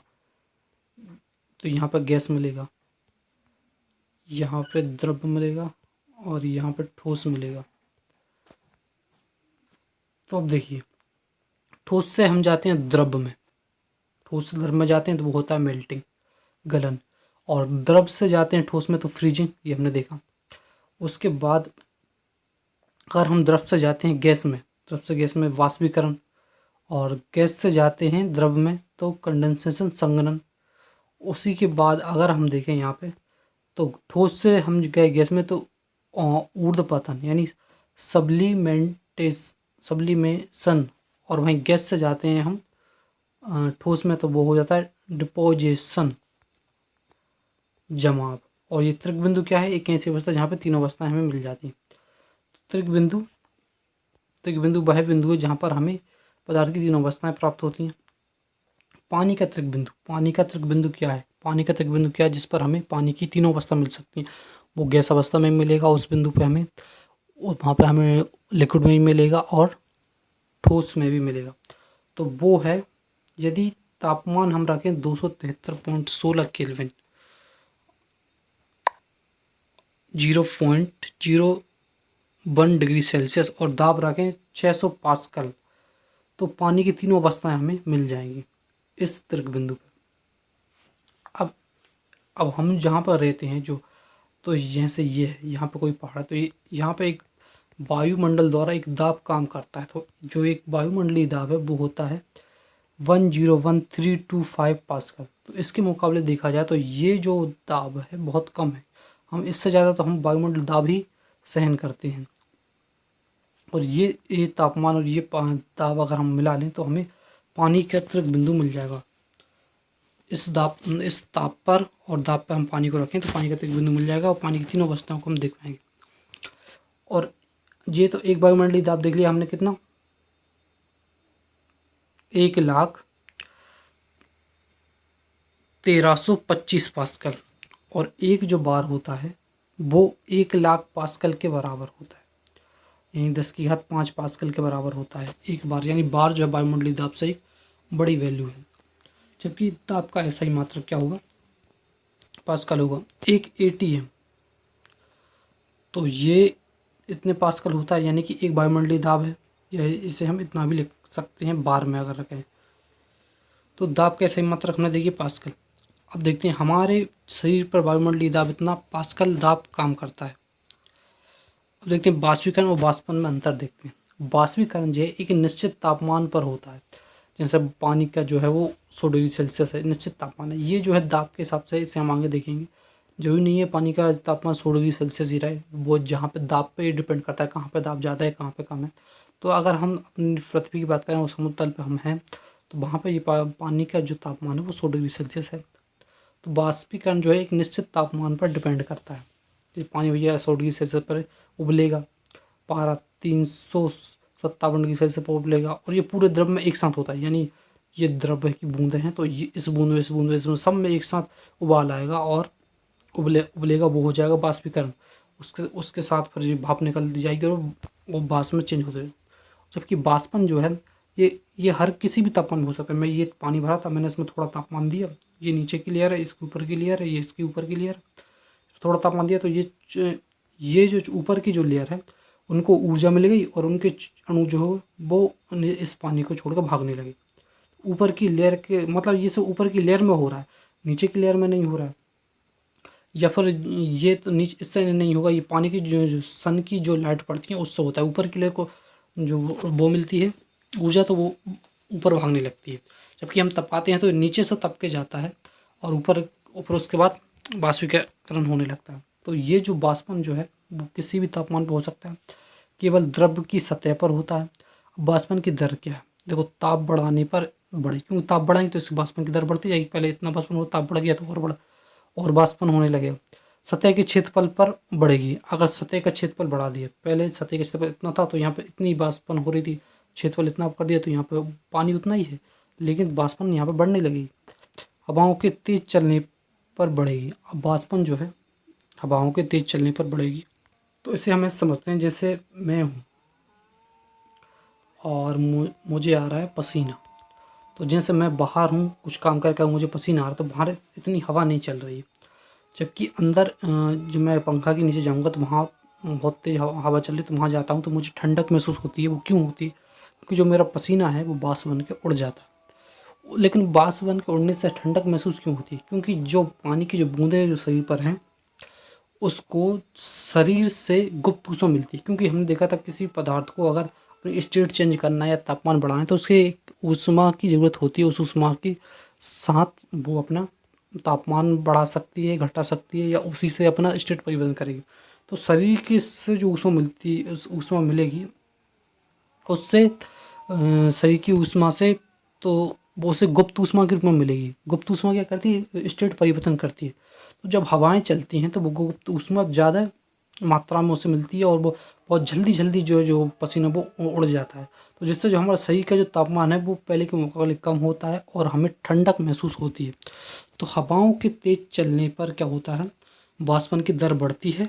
और इसका एक और एग्जांपल हम देखें तो जैसे कोई गर्म पानी है और उसको पंखे के नीचे हम यहाँ पर रखते हैं, तो हवा जब चलती है तो उस पर जो ऊपर की सतह है तो जो पहले वो बहुत जल्दी ठंडा हो जाता है। क्यों? क्योंकि वाष्पन की दर उसमें बढ़ जाती है और वाष्पन बहुत तेज होने लगता है, बहुत तेज होने लगता है हवाओं के चलने से, तो पानी जल्दी ठंडा होता है। वहीं इसके मुकाबले पानी को हम ऐसे ही छोड़ दें गर्म छोड़ के, और हवा ज़्यादा तेज हवाओं के नीचे ना रखें, तो वहाँ पे जो पानी फिर धीरे धीरे ठंडा होता है, वहाँ वाष्पन की दर स्लो होती है। तो तेज हवाओं के चलने पे वाष्पन की दर बढ़ती है। आर्द्रता अधिक होने पर घटती है, यानी कि जब हवा में नमी है तो यहाँ पे वाष्पन की दर और भी धीमी होगी। जहाँ पे नमी नहीं थी वहाँ पे वाष्पन की दर फिर भी हो रही थी।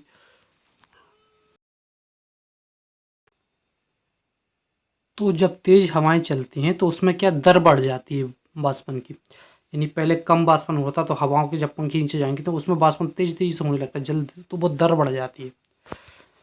अब हम देखते हैं कि जब वाष्पन से हमें ठंडक मिलती है और शरीर का पसीना जब वाष्प में बदलता है तो वह गुप्त ऊष्मा की वजह से बदलता है, वो सही से गुप्त ऊष्मा लेता है। अब हम देखते हैं पानी का असामान्य विचित्र व्यवहार। तो पानी का जो आयतन होता है, पानी जैसे इतनी जगह में है फिर इतनी जगह में, तो ये इसका आयतन में कितनी जगह में ये फैला हुआ है।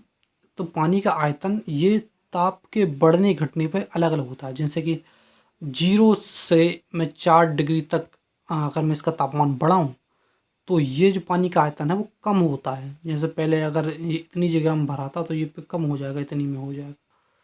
तो और अगर मैं 4 डिग्री पर इसका तापमान न्यूनतम हो जाता है, यानी कि पानी का तापमान पानी का आयतन न्यूनतम हो जाता है, सॉरी तापमान नहीं, तापमान तो हम बढ़ा रहे हैं। 4 डिग्री सेल्सियस पर का इसका तापमान करेंगे तो ये पानी का आयतन जैसे इतना भरा था तो ये जितना ये सिकुड़ सकता है, जितना आयतन कम हो सकता है उतना आयतन इसका कम हो जाएगा। और जैसे ही इसका 4 डिग्री से ऊपर हम इसका तापमान बढ़ाएंगे फिर ये धीरे धीरे इसका आयतन बढ़ता जाएगा, बढ़ता जाएगा, बढ़ता जाएगा, इस तरह।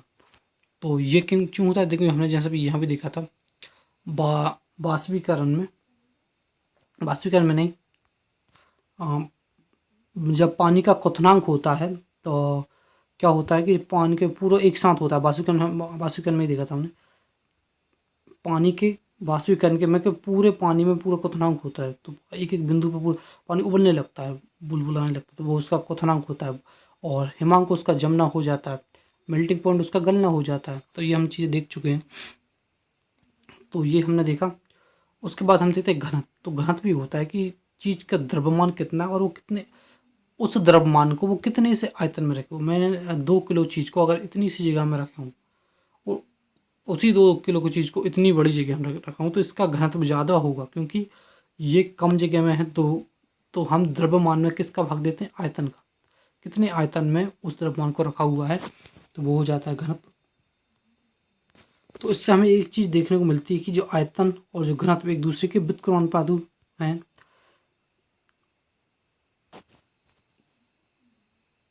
तो यानी कि घनत्व बढ़ेगा तो आयतन घटेगा और आयतन बढ़ेगा तो घनत्व घटेगा।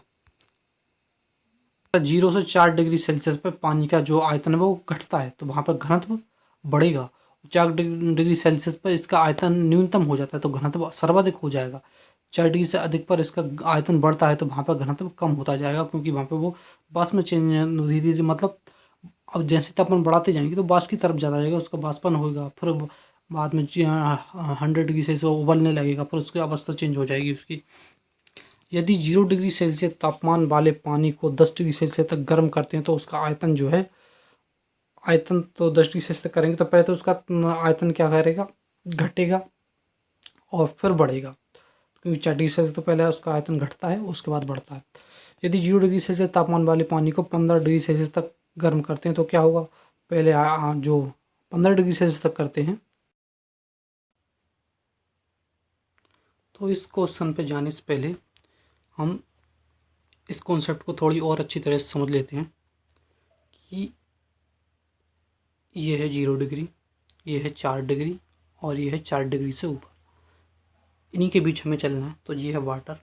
एक होता है कि हम हीट बढ़ा रहे हैं, यानी टेम्परेचर बढ़ा रहे हैं, यहाँ पे हम टेम्परेचर बढ़ा रहे हैं, तो पानी है, पानी का टेम्परेचर बढ़ा रहे हैं, और ये 0 से लेके 4 डिग्री तक जैसे ही टेम्परेचर बढ़ेगा तो यहाँ उसका आयतन जो है वो घटेगा। यानी पहले पानी अगर इतनी जगह घिर रहा था तो अब कम जगह घिरेगा। आयतन का मतलब यही है कि कोई चीज़ कितनी जगह घेर रहा है, इसीलिए उसकी 3 विमाएँ होती हैं, लंबाई, चौड़ाई और ऊंचाई।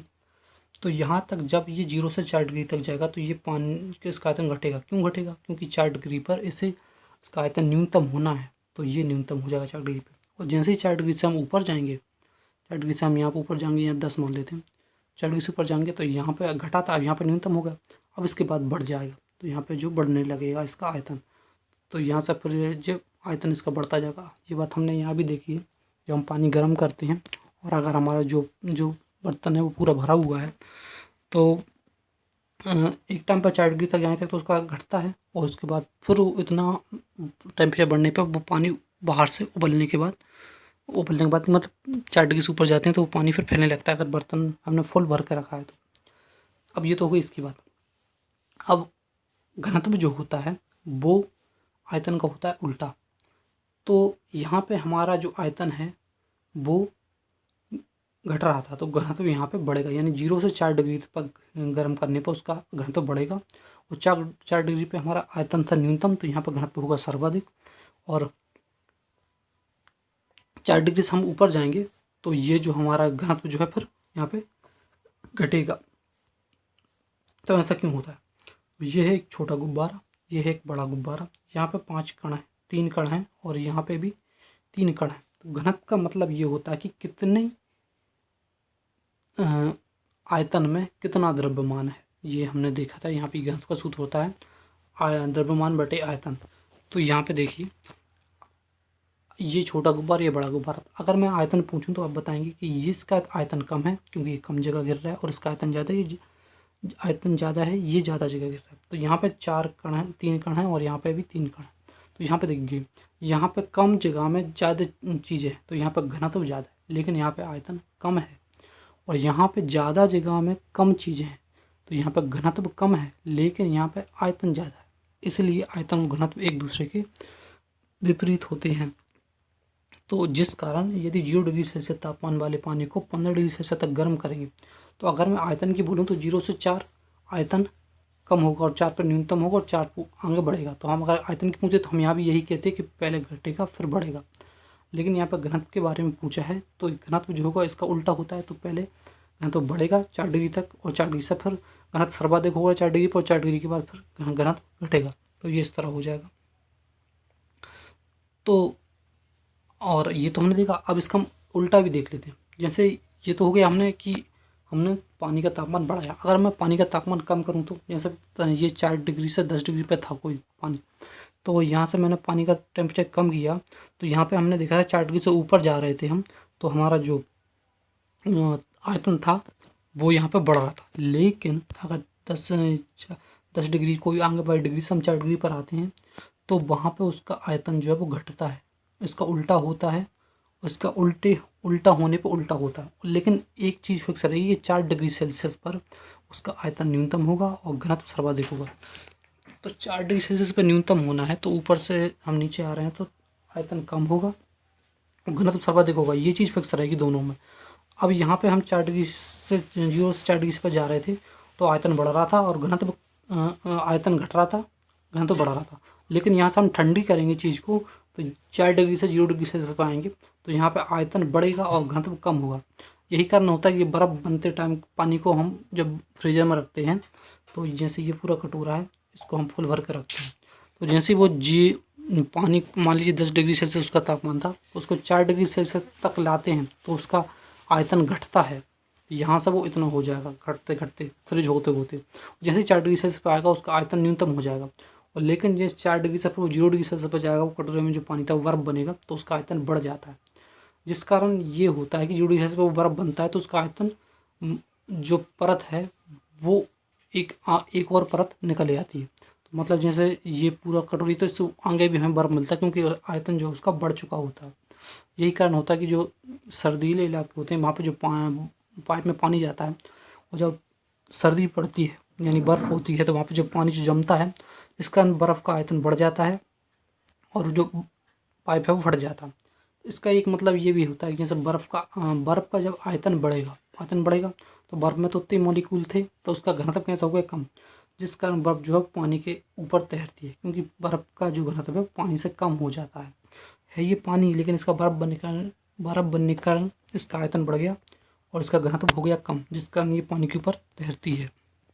तो इससे रिलेटेड कोई चीज़ हम देखते हैं, जैसे बर्फ़ के पिघलने के दौरान इसका आयतन घटता है, बर्फ़ पिघलती है। अब इसका उल्टा भी ट्रू है, जैसे हमने देखा था बर्फ़ जो है 0 डिग्री सेल्सियस पे अब 4 डिग्री सेल्सियस तक जाएंगे तो आयतन जो है इसका घटेगा, लेकिन 4 डिग्री सेल्सियस पर फिर और ज़्यादा और टेम्परेचर बढ़ाएंगे तो फिर आयतन बढ़ेगा। और तो बर्फ़ के जैसे पिघलेगी ये तो इसका जो आयतन है वो घट जाता है, जैसे बड़ा हुआ था आयतन तो वो घट जाएगा और वो कितना लगभग 10% घट जाता है। और यही चीज़ है कि जो पानी के ऊपर जो बर्फ़ होती है उसका 10% भाग जो ऊपर रहता है क्योंकि इसका घनत्व होता है कम, तो ये पानी के ऊपर तैरेगी और 1/10 भाग इसका ऊपर रहेगा और 9/10 भाग इसका नीचे रहेगा। तो अब ये पूछा जाए कि कोई बीकर में बर्फ़ का टुकड़ा रहा है और अगर ये बर्फ़ पिघल जाए तो इसका जो आयतन है यानी यहाँ तक ये पानी था ये बढ़ेगा या घटेगा, तो इस पर कोई प्रभाव नहीं पड़ेगा। क्यों? क्योंकि ये जो बर्फ़ जब पिघलेगी तो ये इसका लगभग 10% कम हो जाता है। तो ये पूरी 100 थी यानी कि ये पूरा 100 है तो 10 यहाँ ऊपर है और 90 यहाँ नीचे है, तो पिघलेगी तो 10% कम हो जाएगा, तो ये 10 पूरा चला जाएगा इस पिघलने के बाद, तो ये बराबर ही रहेगा 90 के 90।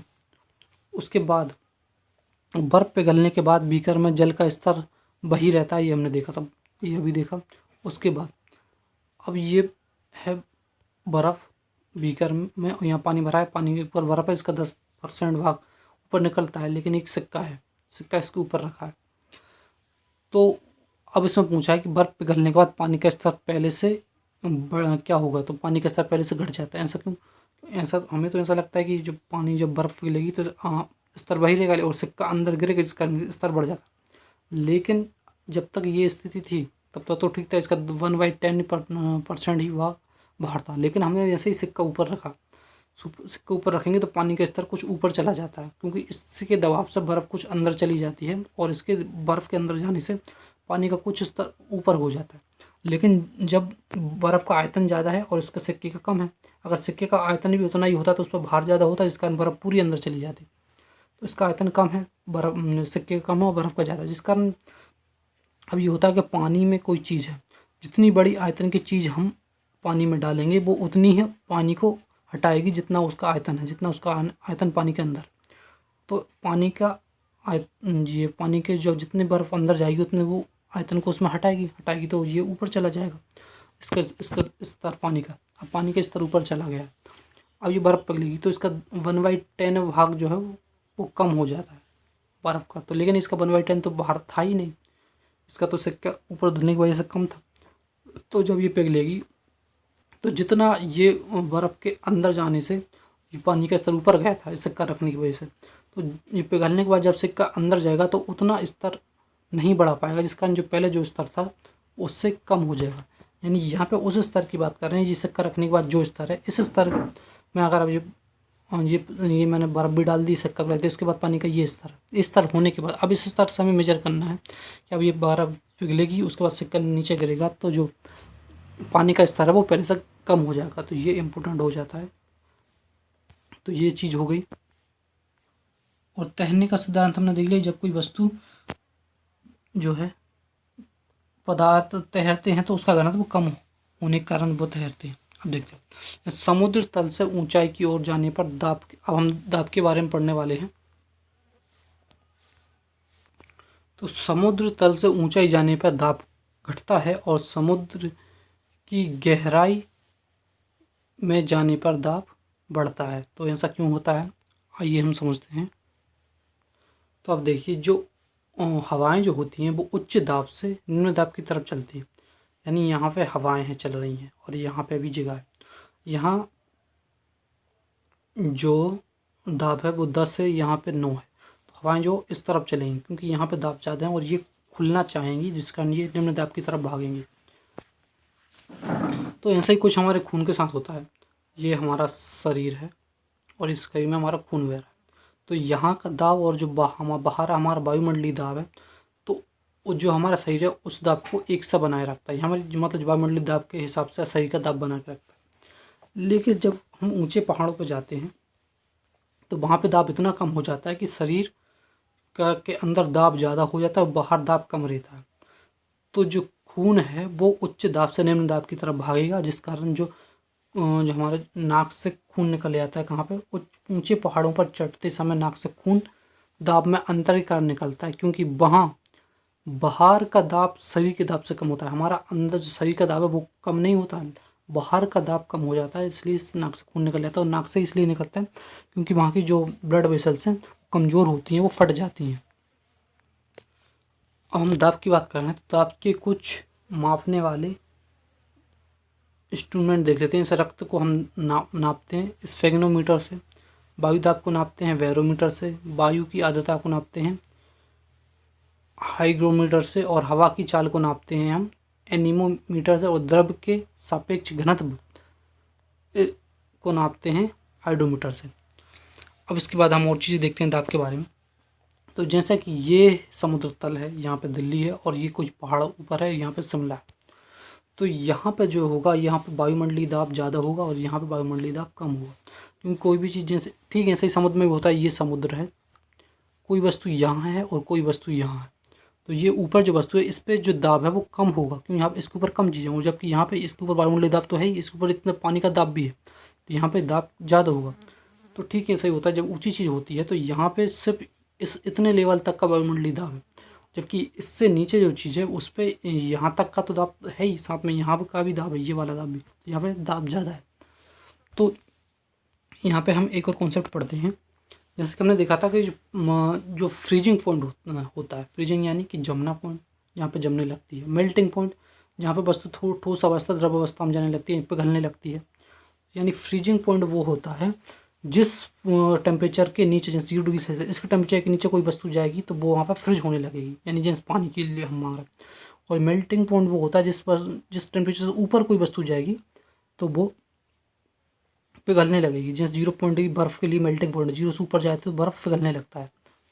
तो ये लगभग एक से रहते हैं, लेकिन कई मामले ये उल्टे रहते हैं। जैसे हमने देखा कि 0 से हम नीचे जा रहे हैं तो ये फ्रीजिंग हो रहा है, और 0 से ऊपर जा रहे हैं तो ये मेल्टिंग पॉइंट हो रहा है। तो हमने देखा था कि जो पानी है, पानी का जो हिमांक बिंदु यानी जमने का बिंदु 0 डिग्री सेल्सियस है, और क्वथनांक बिंदु 100 डिग्री सेल्सियस है। लेकिन ये जो है डिपेंड करता है दाब पर। तो कि ये जो, अगर हम पानी को कहीं उबाल रहे हैं तो वहाँ पे दाब कितना है।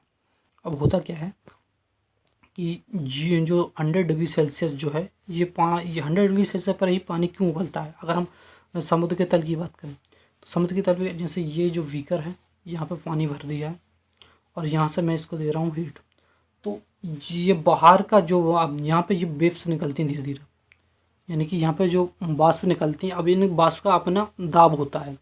तो ये जब ये वाष्प निकलते निकलते इनका दाब इतना हो जाता है कि ये जो है, जैसे बाहर का जो दाब है वो 100 है, और ये जो है इनका दाब भी 100 हो जाता है।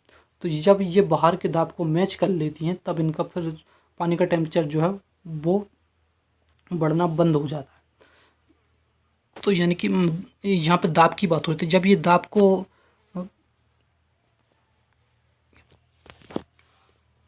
तो जब बाहर के दाब को ये मैच कर लेती हैं ये वेव्स, तो ये तो इसका फिर इसका पानी का टेम्परेचर नहीं बढ़ेगा। तो यहाँ पे 100 डिग्री सेल्सियस पर ये वेव्स बाहर के टेम्परेचर को बाहर के दाब को मैच कर लेती हैं, जिस कारण उसके बाद पानी का टेम्परेचर नहीं बढ़ता, उसके बाद सीधी उसकी अवस्था ही चेंज होगी। लेकिन जो ऊपरी जगह है यहाँ पे हम बात करें तो यहाँ पे दाब रहता है कम, दाब कम रहता है, जिस कारण ये वेव्स निकलती हैं तो ये 100 डिग्री से पहले ही बाहर के दाब को मैच कर लेती हैं। 100 डिग्री से पहले बाहर के दाब को मैच कर लेंगी, यानी कि जो पानी जो है वो 100 डिग्री से नीचे वाले टेम्परेचर यानी कि 98 पे 96 पे, तो इस डिग्री इतने डिग्री सेल्सियस पर ही पानी उबलने लगेगा। उबलने का मतलब ये होता है कि जैसे ये पानी है, अब यहाँ पे हीट दे रहा हूँ, तो एक होता है बाष्पन जो हमने पहले देखा था कि जो ऊपर की लेयर उस पर हटते जाती है, गर्म होकर उसके अंदर हटते जाते हैं। लेकिन उबलने का मतलब ये है कि हर बिंदु में ये पानी का हर एक बिंदु में हर एक बिंदु उबलने लगेगा, पानी इस तरह उबलने लगता है। तो वो रहता है क्वथनांक बिंदु, जहाँ पर पूरे मटेरियल में एक साथ प्रोसेस होती है और वो ऐसा उबलने लगता है। तो यहाँ पे दिल्ली पे जो है ये नीचे है, तो यहाँ पे समुद्र तल पे है, तो यहाँ पानी जो 100 डिग्री सेल्सियस पर उबलता है। लेकिन यहाँ पे ऊपर जो शिमला है यहाँ पे दाब कम है, इसलिए पानी जो है यहाँ पे 100 डिग्री से कम पे ही उबलने लगता है। तो हमने ये देखा कि जो क्वथनांक होता है, क्वथनांक जो होता है वो दाब के समानुपाती होता है। दाब के समानुपात होता है क्वथनांक, यानी दाब बढ़ेगा तो क्वथनांक बढ़ेगा और दाब घटेगा तो क्वथनांक भी घटेगा। तो इससे क्या निष्कर्ष निकलते हैं कि ऊंचे पहाड़ों पर खाना देर से इसलिए पकता है क्योंकि वहाँ दाब के गिरने से क्वथनांक का मान गिर जाता है, इसलिए पानी 100 डिग्री से कम पर उबलने शुरू हो जाए। इसका मतलब क्या है, यहाँ पे खाना जल्दी पक जाएगा और यहाँ पे देर से पकेगा। क्यों, बताते हैं। अब यहाँ पे पानी गर्म करते हैं, 100 डिग्री सेल्सियस पर पानी उबलने लगता है, उसके बाद उसका तापमान 100 डिग्री सेल्सियस ही रहता है और फिर बढ़ता नहीं है। तो यहाँ पे हम कोई चीज़ आलू डालेंगे तो 100 डिग्री सेल्सियस में जैसे 5 मिनट के लिए डाला तो वो पक गया। तो लेकिन यहाँ पे हम देखेंगे तो यहाँ जो है वो पानी जो है 96 डिग्री सेल्सियस पर ही उबल रहा है। तो यहाँ पे जो है जो इसकी जो वाष्प हैं उन्होंने बाहर के टेम्परेचर को मैच कर लिया है। तो यहाँ पे जो 90 डिग्री सेल्सियस पर ही हमारा आलू डरा हुआ है, तो इसे 5 मिनट से ज़्यादा का टाइम चाहिए। टेम्परेचर ज़्यादा होता तो इस तब ये आलू जितना टेम्परेचर ज़्यादा होगा उतना जल्दी उबलेगा। लेकिन यहाँ पानी के उबलने से मतलब नहीं है, यहाँ उसे टेम्परेचर चाहिए इसको खाने को पकने के लिए, तो यहाँ पर टेम्परेचर कम रहता है पानी का, तो यहाँ पर खाना देर से बनता है। तो ऊंचे पहाड़ों पर खाना देर से इसलिए बनता है क्योंकि वहाँ का दाब गिरने से क्वथनांक का मान गिर जाता है, जिससे पानी 100 डिग्री सेल्सियस से कम पर उबलता है। अब प्रेशर कुकर में खाना जल्दी इसलिए पकता है क्योंकि वहाँ दाब के बढ़ने से क्वथनांक का मान बढ़ जाता है, इसलिए पानी 100 डिग्री से अधिक पर उबलना शुरू कर देता है। तो बात कर रहे हैं हम प्रेशर कुकर की, तो ये है पूरा प्रेशर कुकर। तो जब हम इसका ढक्कन लगाते हैं तो ये पूरी तरह से बंद हो जाता है। तो यानी ये इसमें जो प्रेशर बन जाता है एयर का, यानी जो बाहर का वायुमंडलीय दाब है वहाँ से प्रेशर ज़्यादा बन जाता है, यानी कि यहाँ दाब अगर 10 था तो यहाँ 11 बन गया दाब। तो हमने देखा कि जो क्वथनांक है वो दाब के समानुपात होता है। तो यहाँ जो दाब बढ़ गया तो यहाँ क्वथनांक बढ़ जाएगा। यहाँ मतलब ये प्रेशर कुकर के अंदर पानी जो है वो 100 डिग्री सेल्सियस पर नहीं उबलेगा, वो हो सकता है 111 डिग्री सेल्सियस पर उबले या 120 डिग्री सेल्सियस पर उबले। तो यहाँ जो पानी का तापमान वो बना रहेगा 120 डिग्री सेल्सियस मान लेते हैं हम। तो यहाँ पे इसके बाद उसकी स्टेट चेंज होगी तो 120 डिग्री सेल्सियस का तापमान बना रहेगा। तो अगर यहाँ पे हम आलू डालेंगे तो 120 डिग्री सेल्सियस के तापमान पर रहेगा, जबकि बाहर हम से इसमें रखें और उसमें हम आलू डालें तो वो 100 डिग्री सेल्सियस पर रहेगा। तो यहाँ दाब ज़्यादा होने के कारण पानी जो है ज़्यादा टेम्परेचर पर उबलता है और उसका टेम्परेचर वही बना रहता है, इसलिए प्रेशर कुकर में जो है खाना जल्दी बन जाता है। तो हमने देखा कि दाब जो है क्वथनांक के समानुपाती होता है। और लेकिन जो गलनांक है, अगर मैं बात करूं गलनांक की, तो ये जो है दाब के व्युत्क्रमानुपाती होता है। यहाँ पे देखिए हम देखते हैं जैसे दिल्ली था और ये हमारा शिमला, दाब यहाँ पे ज़्यादा है और यहाँ पे कम है। अब जो हमारा क्वथनांक था वो इसके समानुपाती होता है, यानी कि यहाँ पे ज़्यादा डिग्री सेल्सियस पर पानी उबलेगा और यहाँ पे कम डिग्री सेल्सियस पर पानी उबलेगा। लेकिन जो गलनांक है वो इसके अपोजिट होता है, व्युत्क्रमानुपाती होता है। तो यहाँ पे अगर 0 डिग्री सेल्सियस पर पानी जो है मतलब वो हो रहा था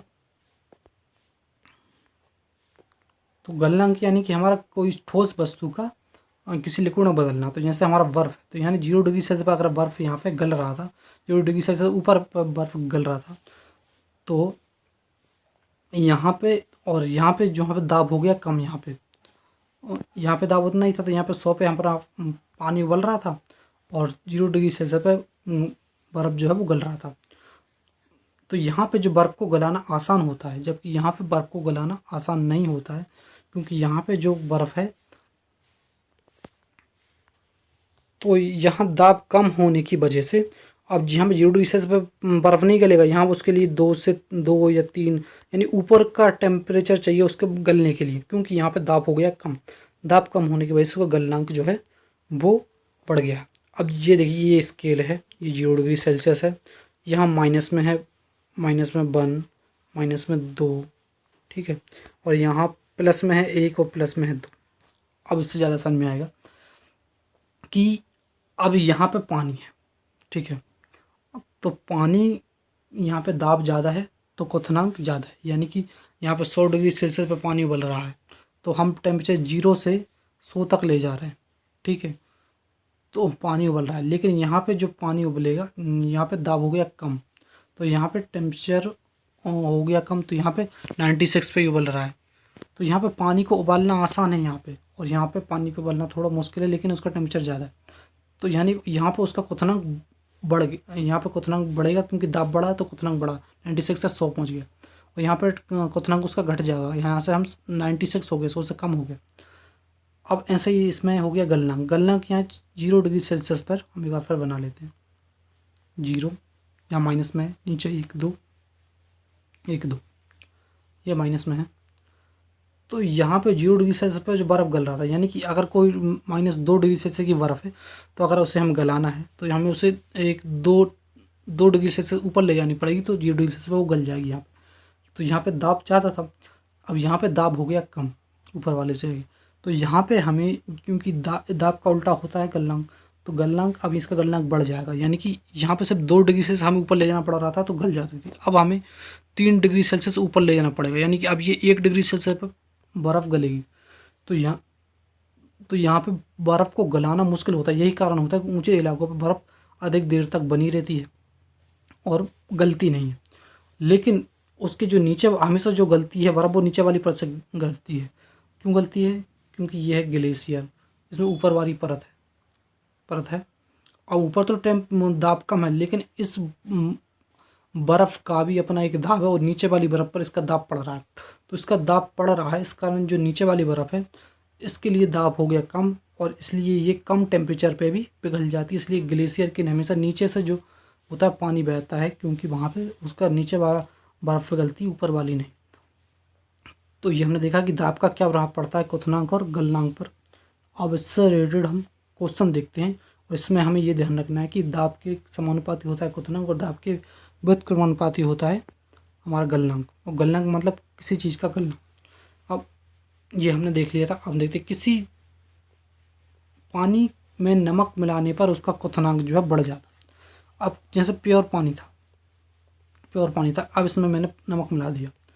अब जैसे ये था 0 डिग्री सेल्सियस से 100 डिग्री सेल्सियस, ठीक है, तो किसी हम पानी में हम नमक से यहाँ पे मतलब कोई अशुद्धि मिला देना। तो अब मैंने कोई ये पानी प्योर पानी था, और हम यहाँ पे समुद्र तल की बात करें तो 0 डिग्री सेल्सियस पर पानी जो है वो नीचे जम जाएगा इससे नीचे, और 100 डिग्री सेल्सियस पर इसका भाप बन जाएगी और यहाँ से ये लिक्विड अवस्था में रहेगी। लेकिन अगर मैंने इसमें कुछ चीज़ मिला दी, तो जैसे अशुद्धि मिला दी, तो 100 डिग्री सेल्सियस से ऊपर पे अब ये 100 डिग्री सेल्सियस से ऊपर पे उबलेगा, यानी 100 डिग्री सेल्सियस के बाद, यानी 110 डिग्री सेल्सियस के बाद, मान लेते हैं 110 डिग्री सेल्सियस के बाद ये भाप में बदलेगा, और यहाँ इसका क्वथनांक भी बढ़ गया और गलनांक कम हो जाता है। यानी अब ये 0 डिग्री सेल्सियस पर बर्फ़ नहीं बनेगा, अब इसको जो अशुद्ध पानी है उसे बर्फ़ बनाने के लिए -1 2 या -10 इस तरह की टेम्परेचर चाहिए। तो यानी कि ये अधिकतर जिस अवस्था में रहेगा वो रहेगा लिक्विड। अधिकतर जो अशुद्ध पानी है वो अधिकतर लिक्विड अवस्था में रहेगा, और ज़्यादातर ये अधिकतर लिक्विड अवस्था में रहेगा, और इसका क्वथनांक बढ़ जाएगा और इसका गलनांक कम हो जाएगा। गलनांक नहीं, मेरा मतलब हिमांक बिंदु जो है तो इसका हमें मतलब ये है कि हमें पानी को अगर हिमांक करना है तो उसे 0 डिग्री सेल्सियस तक लाना पड़ेगा 100 से। और लेकिन अब इसका हिमांक फ्रीजिंग पॉइंट भी बढ़ रहा है। अब हमें 0 से 110 ले जाना पड़ रहा है, तो ज़्यादा मेहनत करनी पड़ेगी। तो इसका जो हमारा जो गलनांक भी बढ़ेगा, और गलनांक नहीं, हिमांक और क्वथनांक दोनों बढ़ जाएंगे, यानी फ्रीजिंग पॉइंट और बॉइलिंग पॉइंट दोनों बढ़ जाएंगे अगर हम पानी में, और अधिकतर ये लिक्विड अवस्था में रहेगा। पानी में नमक मिलाने से उसका गलनांक और हिमांक घट जाता है। घट जाने का मतलब 0 से कम हो जाता है ये। तो यहाँ पे अगर हिमांक देखा जाए तो हिमांक तो यहाँ पे बढ़ेगा, क्योंकि 0 से हम, अगर हम स्केल में देखें तो 0 से हम नीचे जा रहे हैं, और उससे कोई चीज़ को हमें फ्रीज करना है तो सिर्फ 0 तक लाना पड़ा, आप ज़्यादा मेहनत करनी पड़ेगी। तो यहाँ पे अगर स्केल में देखा जाए तो ये जो हिमांक बिंदु है वो घट रहा है, लेकिन मैथ में देखा जाए तो हमें मेहनत ज़्यादा करनी पड़ रही है। और गलनांक की देखें तो गलनांक होता है, कोई गलनांक हम बर्फ़ का ले सकते हैं, पानी का तो ले नहीं सकते। तो बर्फ़ का लेंगे, बर्फ़ जो है पहले 0 डिग्री सेल्सियस पर गल रही थी, अब इसमें अशुद्धि मिला दी तो ये 0 डिग्री सेल्सियस से पहले ही गल जाएगी, यानी 2 या 3 डिग्री सेल्सियस पर ये गल जाएगी। तो अगर मैं बर्फ़ को कहीं जल्दी पिघालना है तो उसमें अशुद्धि मिला दूँ, अशुद्धि मिला देंगे तो वो जल्दी गल जाएगी। अब कुल्फ़ी वालों की पेटी में नमक इसलिए भरा जाता है ताकि कुल्फ़ी जल्दी ना गले। अब होता क्या है कि ये है, यहाँ पर रखी कुल्फ़ी और इसके ऊपर और है, तो यहाँ पे जो बर्फ़ है इसमें कोई अशुद्धि नहीं है, यानी कि इसमें जो बनाई है उसमें कोई, मतलब यहाँ पे जो कुल्फ़ी थी उनका एक अलग गलनांक पॉइंट है कि ये इतनी डिग्री सेल्सियस पर गलेंगी। लेकिन यहाँ पे एक अलग बर्फ़ रखी रहती है, उसमें कुछ अलग नमक इसलिए मिला देते हैं।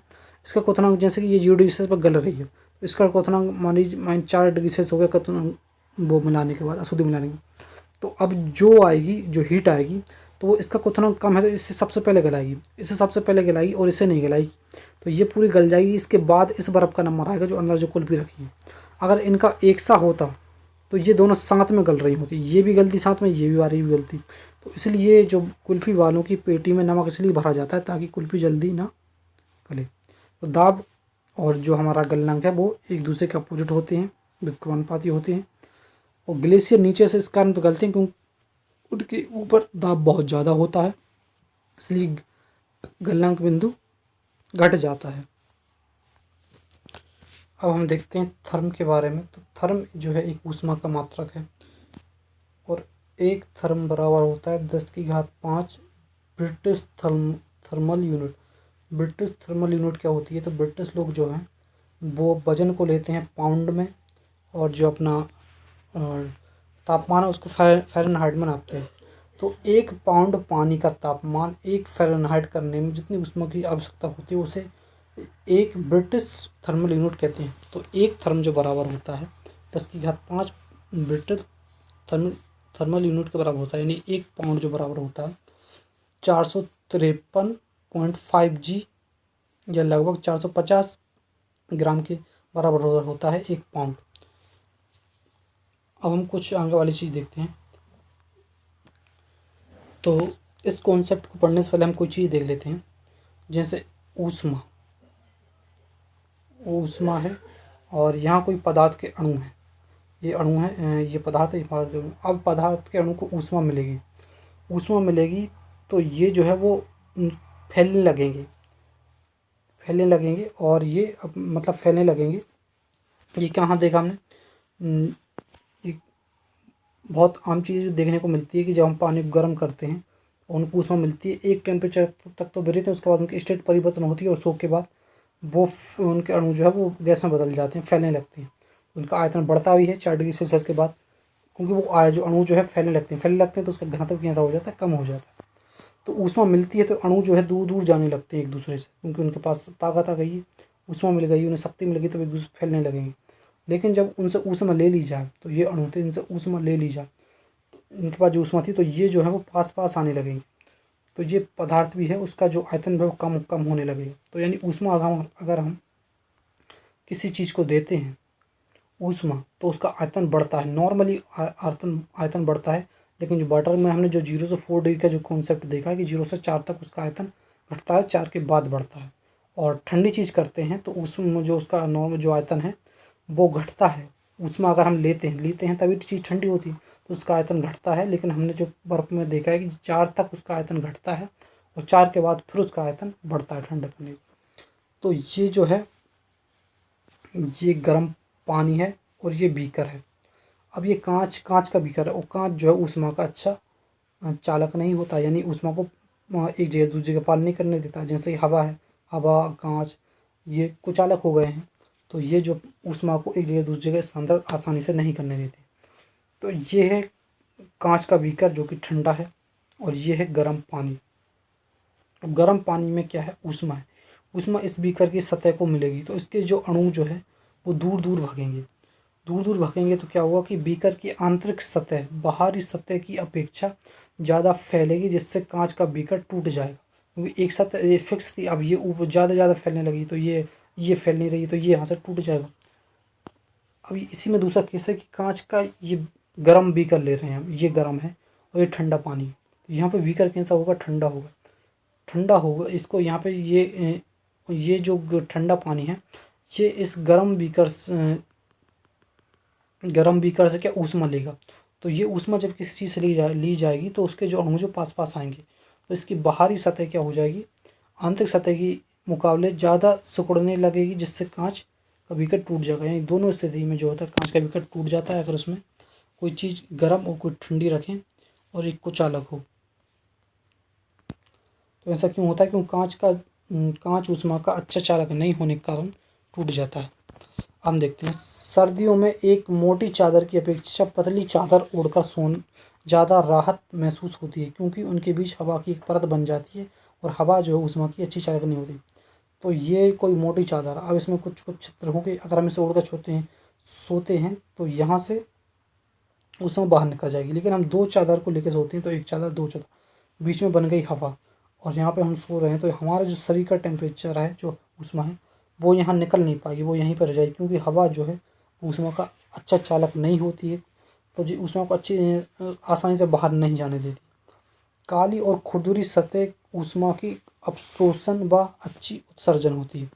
मतलब ये है कि कोई भी चीज़ जिस रंग की दिख रही है वास्तव में वो उस रंग को परावर्तित करती है, उसे अवशोषित नहीं करती।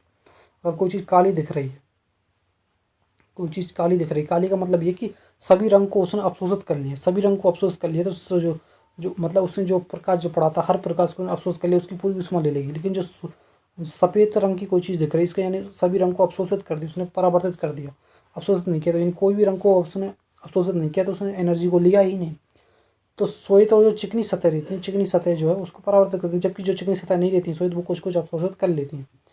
तो काली और खुरदुरी सतह ऊष्मा की अच्छी अवशोषित होती है, यानी कि वो जैसे ये काली चीज़ है उसमें ऊष्मा पड़ रही है, तो ये जो है वो ऊष्मा को अवशोषित कर लेगी और उसके बाद इस ऊष्मा को उतनी ही अच्छी तरीके से वापस देगी भी, यानी उत्सर्जित भी करेगी। ठीक इसी तरह श्वेत और चिकनी सतह ऊष्मा की बुरी अवशोषित होती है, यानी उसे अवशोषित नहीं करती और बुरी उत्सर्जित। जब वो अवशोषित ही नहीं करेगी तो फिर देगी कहाँ से। अब मेयर का सूत्र देखते हैं। तो मेयर का सूत्र है CP - CB = R। अब यहाँ पे क्या है, CP है स्थिर दाब का विशिष्ट ऊष्मा। कोई स्थिर दाब है, यानी दाब स्थित कर दिया, उस दाब पर जो विशिष्ट ऊष्मा है, और स्थिर आयतन पर विशिष्ट ऊष्मा जो है ये है, और जो सार्वत्रिक गैस नियतांक अपना R है।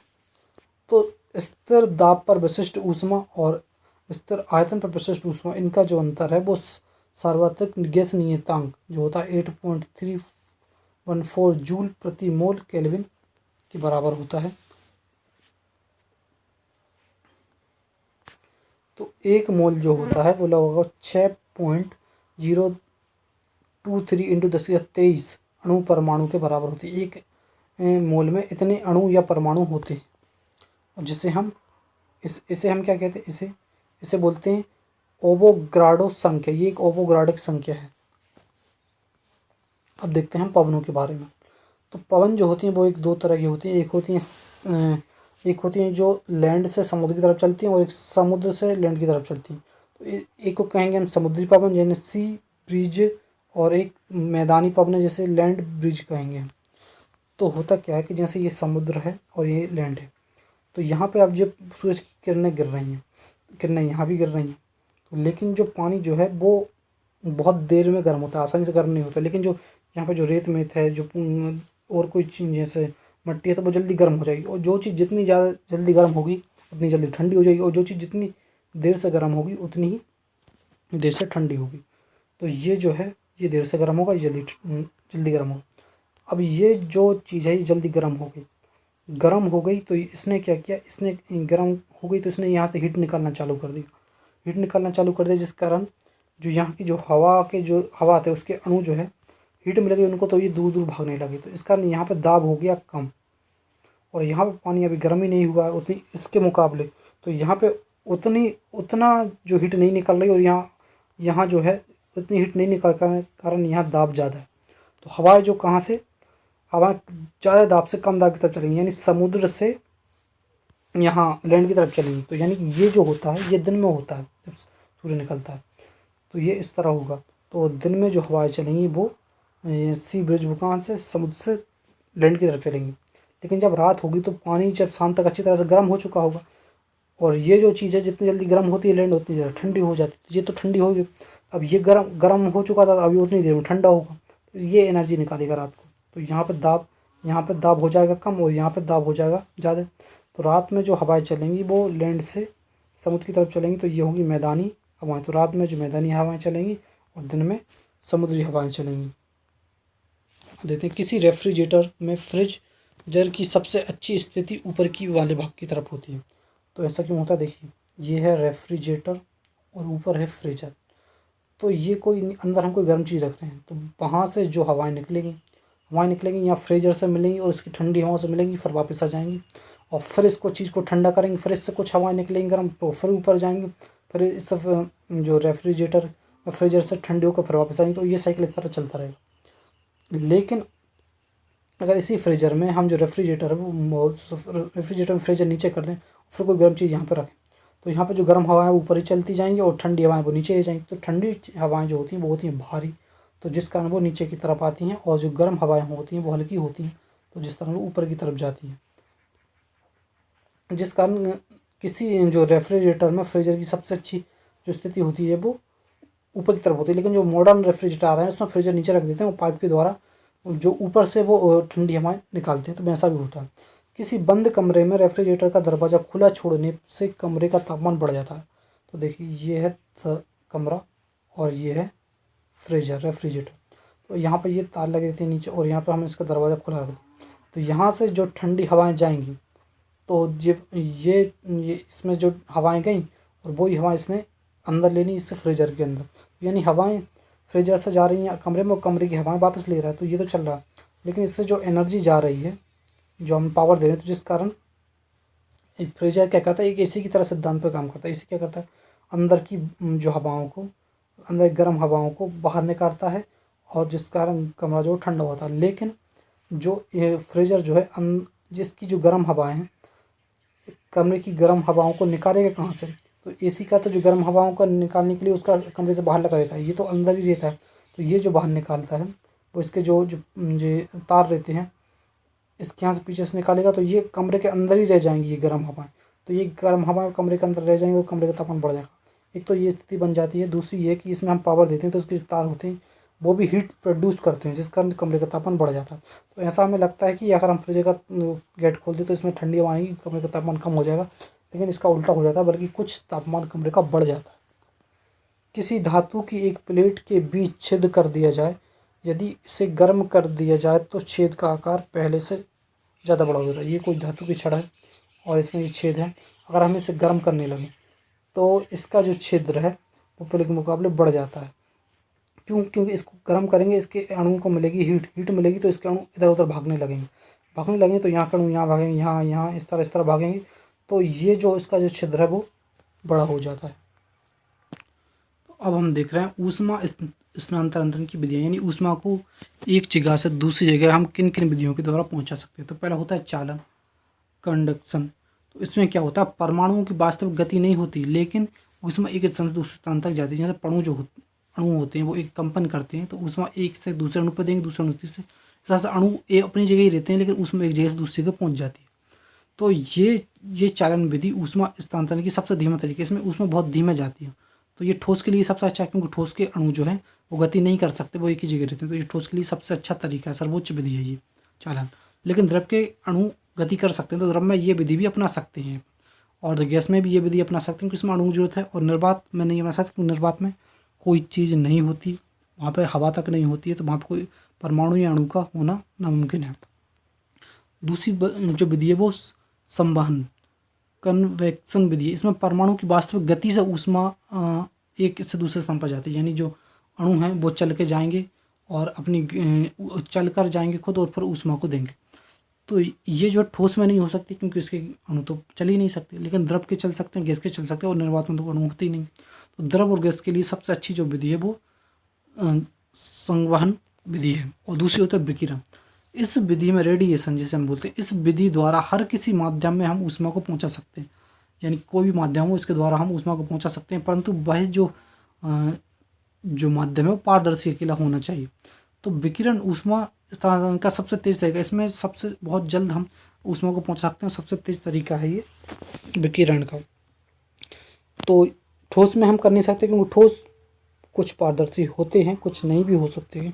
ठोस में हमें करना है तो वो पारदर्शी होना चाहिए, तभी हम कर सकते हैं। पारदर्शी होगा तो इसमें हम विकिरण यूज कर सकते हैं। दूसरा द्रव पारदर्शी होगा तो उसमें कर सकते हैं।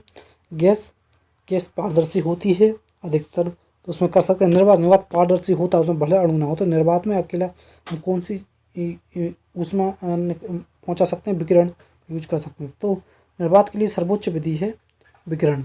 विकिरण की चाल बराबर होती है प्रकाश की चाल के बराबर। तो इस तरह विकिरण की चाल और प्रकाश की चाल को हम कह सकते हैं 3 × 10⁸ मीटर पर सेकंड।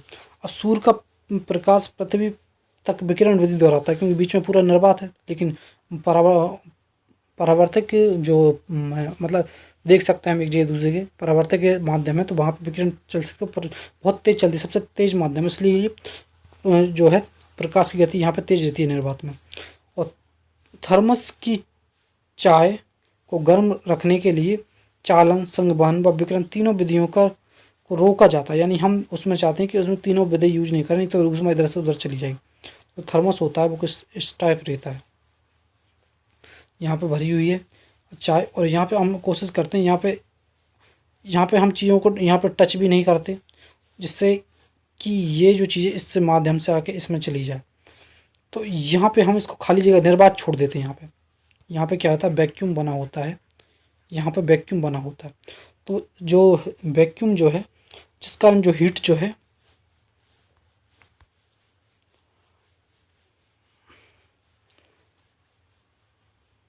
या बीच में हम कुछ ऐसा मटेरियल होता है जैसे एयर हो गया, जो उसका कुचालक होता है, तो उससे फिर जो होती है ऊष्मा एक स्थान दूसरे स्थान में नहीं पहुंच पाती। तो जो एक आदर्श जो थर्मस है उसे बना पाना इम्पॉसिबल है, लेकिन कुछ मात्रा में तो ऊष्मा की ह्रास होता ही है।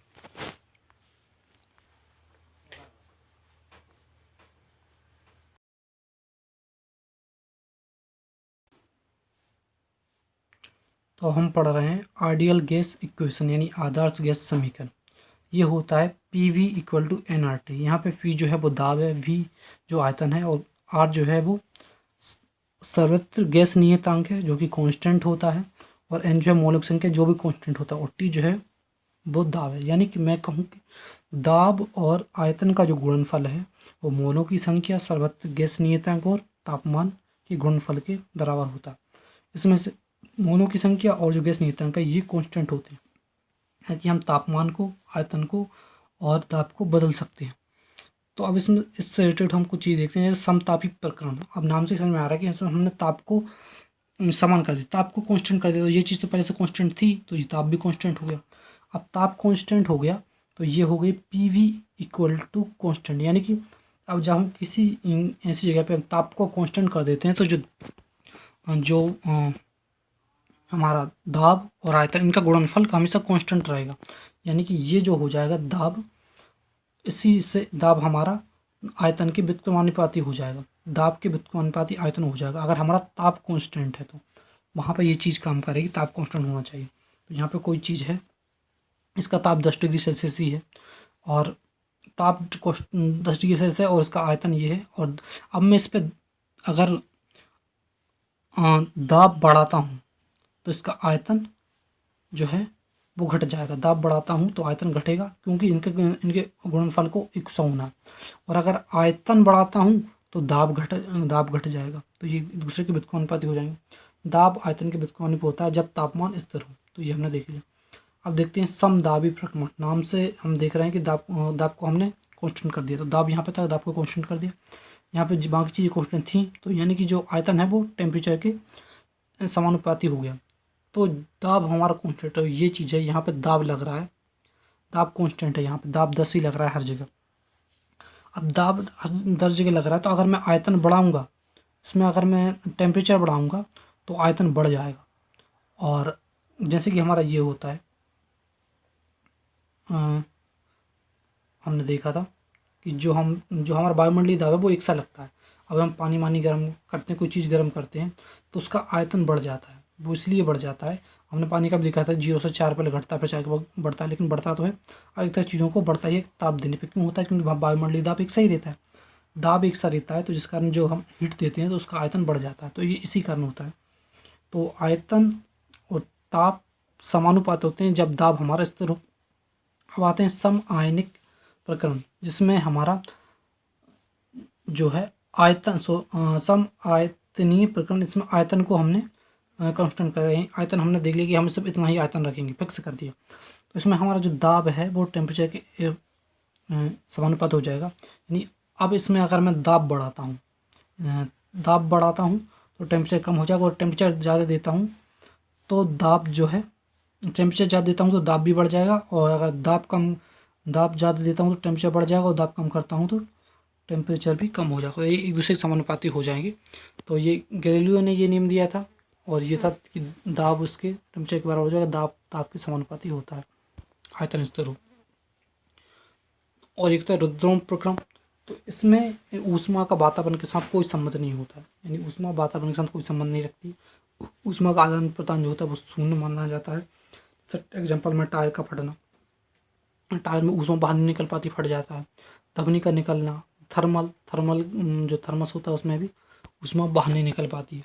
तो ये रुद्धोष्मा प्रक्रम हो गया। तो बाकी जो चीज़ें हैं, ये अगर हमें ये याद है तो इससे हम निकाल सकते हैं कि कौन क्या होगा। हम देखते हैं थर्मल एक्सपेंशन, तापीय विस्तार। तो इसका मतलब इसमें ये मतलब है कि जो कोई तार है, साधारण तार, अगर हम उसे ऊष्मा देते हैं तो उसकी लंबाई जो है वो बढ़ जाती है।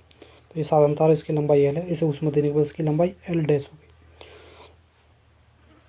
तो ये इसका सूत्र होगा कि जो लंबाई में जो परिवर्तन होगा वो हम कैसे निकालते हैं। जो बढ़ी हुई लंबाई उसमें जो पहले नहीं बढ़ी थी उसे घटा देंगे तो कितना परिवर्तन होगा, तो ये हम देख लेंगे। तो ये जो लंबाई में जो परिवर्तन होता है वो दरअसल किसके समानुपाती होता है? साधारण लंबाई के, यानी जो पहले जो लंबाई थी। अगर पहले वाली लंबाई को हम बढ़ा देंगे तो इसका जो लंबाई परिवर्तन भी बढ़ जाएगा। पहले वाली लंबाई को कम कर देंगे तो इसका जो लंबाई परिवर्तन वो कम हो जाएगा। और साथ में ये होता है समय के समानुपाती, यानी कितने समय के लिए हमने ऊष्मा दी है। ऊष्मा ज़्यादा समय के लिए देंगे तो हम ज़्यादा बढ़ जाएगा, कम समय के लिए देंगे तो कम परिवर्तन आएगा। तो लंबाई में अंतर तापमान, सॉरी समय नहीं, यहाँ पे क्या है, तापमान है। तापमान हमने कितना दिया है, तापमान ज़्यादा देंगे तो ज़्यादा लंबाई में परिवर्तन होगा, कम देंगे तो कम परिवर्तन होगा। तो लंबाई में अंतर जो तापमान के अंतर के समानुपाती होता है, और लंबाई में जो अंतर है वो पहले की लंबाई के समानुपाती होता है। अब इसमें देखते हैं कि रेखीय विस्तार। रेखीय विस्तार में क्या है कि जो तार है उसका जो रेखीय विस्तार कितना हुआ, यानी कि वो कितना लंबा हुआ, रेखीय विस्तार देख रहे हैं हम। तो वो कैसे निकालेंगे? L dash L 1 plus A del T. तो ये जो है यहाँ पे डेल टी तो हमारा तापमान हो गया, कितना तापमान दिया, और ए जो होगा वो क्या होगा, समानुपाती की जगह हमने समानुपाती हटाना तो उसकी जगह एक चिन्ह यूज किया है, वो है ए। और रेखीय विस्तार का गुणांक है ये, और इसलिए मात्रा किसका जो हो जाएगा वो 1 डिग्री सेल्सियस। क्षेत्रीय विस्तार सब बिल्कुल इसी पर चले। क्षेत्रीय विस्तार तो ए डैश, यानी इसका क्षेत्रफल में कितना अंतर आएगा, तो वो क्षेत्रफल होगा ए डैश इंटू पहले का क्षेत्रफल 1 प्लस बी डेल टी। जी हो गया तापमान, और बी क्या हो यहाँ पे, बी होगा समानुपाती की जगह बीटा इसका चिन्ह, और क्षेत्रीय विस्तार का गुणांक हो गया। इसका भी मात्रक जो हो गया वो 1 डिग्री सेल्सियस हो जाएगा। आयतनीय विस्तार तो इसमें भी वैसे ही हो जाएगा, वी और यहाँ पे जो बाय होगा वो क्या हो जाएगा, समानुपाती की जगह गामा चिन्ह और आयतनीय विस्तार, तो मतलब 1/6। इसमें जो अल्फ़ा बीटा जो यूज किए हैं इनका जो अगर इनके संबंध देखें तो 1/α/1 बराबर β/2 बराबर γ/3 हो जाएगा। गामा किसके लिए था, गामा यूज किया था हमने आयतन के लिए, बीटा यूज किया था क्षेत्रफल के लिए, और जो अल्फ़ा जो यूज किया था वो रेखीय विस्तार के लिए यूज किया था। अब ये क्वेश्चन आ जाएगा 30 डिग्री सेल्सियस पर 100 ग्राम पानी का तापमान घटाकर 20 डिग्री सेल्सियस करने के लिए कितनी बर्फ डालने की आवश्यकता होगी। यानी 30 डिग्री सेल्सियस पर 100 ग्राम पानी है और मैं चाहता हूँ कि उसका तापमान 20 डिग्री सेल्सियस हो जाए, तो उसके लिए मैं उसमें कुछ बर्फ़ डाल रहा हूँ ठंडी, तो कितनी बर्फ़ डालने की आवश्यकता पड़ेगी। तो हमने देखा कि पानी जो है वो बर्फ़ से ऊष्मा लेगा तभी ठंडा हो पाएगा, और पानी की जो ऊष्मा देगा तो उसी वजह से बर्फ़ गल पाएगी और पानी में मिल पाएगी। तो यहाँ पे हम देखेंगे तो पानी का तापमान चेंज करना, तो ये सूत्र लगाएंगे जो हमने देखा था mc ΔT। तो यहाँ पे ΔT की जगह तापमान कितना अंतर करना है, 30 से 20 ले जाना है, 10 डिग्री सेल्सियस का अंतर करना। तो ये जो है ऊष्मा लेगा और ये बर्फ़ हमारी ऊष्मा देगी तभी तो ठंडा हो पाएगा। तो ये लेने वाले को हमने माइनस कर दिया, और ये इसकी विशिष्ट ऊष्मा होती है 1 और ये 0 लेकिन जो बर्फ़ जो है वो दो तरह की ऊष्मा देगी, एक तो जब वो उसकी स्टेट चेंज होगी तब, उसके बाद फिर वो उसके टेम्परेचर में अंतर करेगी तब जो ऊष्मा देगी। तो ये दो ऊष्मा की वजह से ये इतनी डिग्री सेल्सियस चेंज होगा। तो इसमें हम देखेंगे एम इसका द्रव्यमान अलग कर दिया, 80 कैलोरी पर ग्राम चाहिए होता है इसकी अवस्था चेंज करने के लिए। और अब ये अवस्था चेंज होने के बाद ये बन गया पानी, तो पानी की विशिष्ट ऊष्मा रखेंगे यहाँ पर ना कि बर्फ़ की। बनाओ कितनी डिग्री सेल्सियस तापमान चेंज करना है, 20, तो 20। तो ये पहले तो ये इतना हम देखेंगे तो इससे हमें पता चलेगा कि इस पूरे काम के लिए हमें 1000 इतनी उसमें जो चाहिए। तो यहाँ पे m/100 आ गया, यानी m की वैल्यू कितनी हो गई, 10 ग्राम। तो ये हमने देख लिया। और अब हम देखते हैं अगर 0 डिग्री ताप पर 10 ग्राम बर्फ़ 10 ग्राम पानी में 10 डिग्री सेल्सियस मिलाई जाए तो अंतिम तापमान क्या होगा। तो 0 डिग्री सेल्सियस पर 10 ग्राम की बर्फ़ है और 10 ग्राम पानी 10 ग्राम है, वो भी 10 डिग्री सेल्सियस पर, तो अंतिम तापमान क्या होगा। हमें चाहिए कि सबसे पहले जो हम पानी के पास इतनी ताकत है कि क्या वो बर्फ़ की स्टेट चेंज कर सके। तो 10 ग्राम पानी है और 10 अगर हम पूरे इसको 0 डिग्री सेल्सियस भी कर दें और 1, तो यानी कि उसके पास 100 कैलोरी है, 100 ऊष्मा। जबकि इसको पानी में बदलने के लिए ही अकेला कितनी ऊष्मा चाहिए, पानी 0 डिग्री सेल्सियस के बाद ही बदलेगा ना। तो इस 0 डिग्री सेल्सियस का तापमान है बर्फ़ का, और उसको पानी में बदलने के लिए 80 × 10 यानी 800 की ज़रूरत है। 800 पानी दे ही नहीं पा रहा है, यानी कि जो अंतिम जो तापमान रहेगा वो 0 डिग्री सेल्सियस ही रह जाएगा। तो इस तरह हमने ये देखा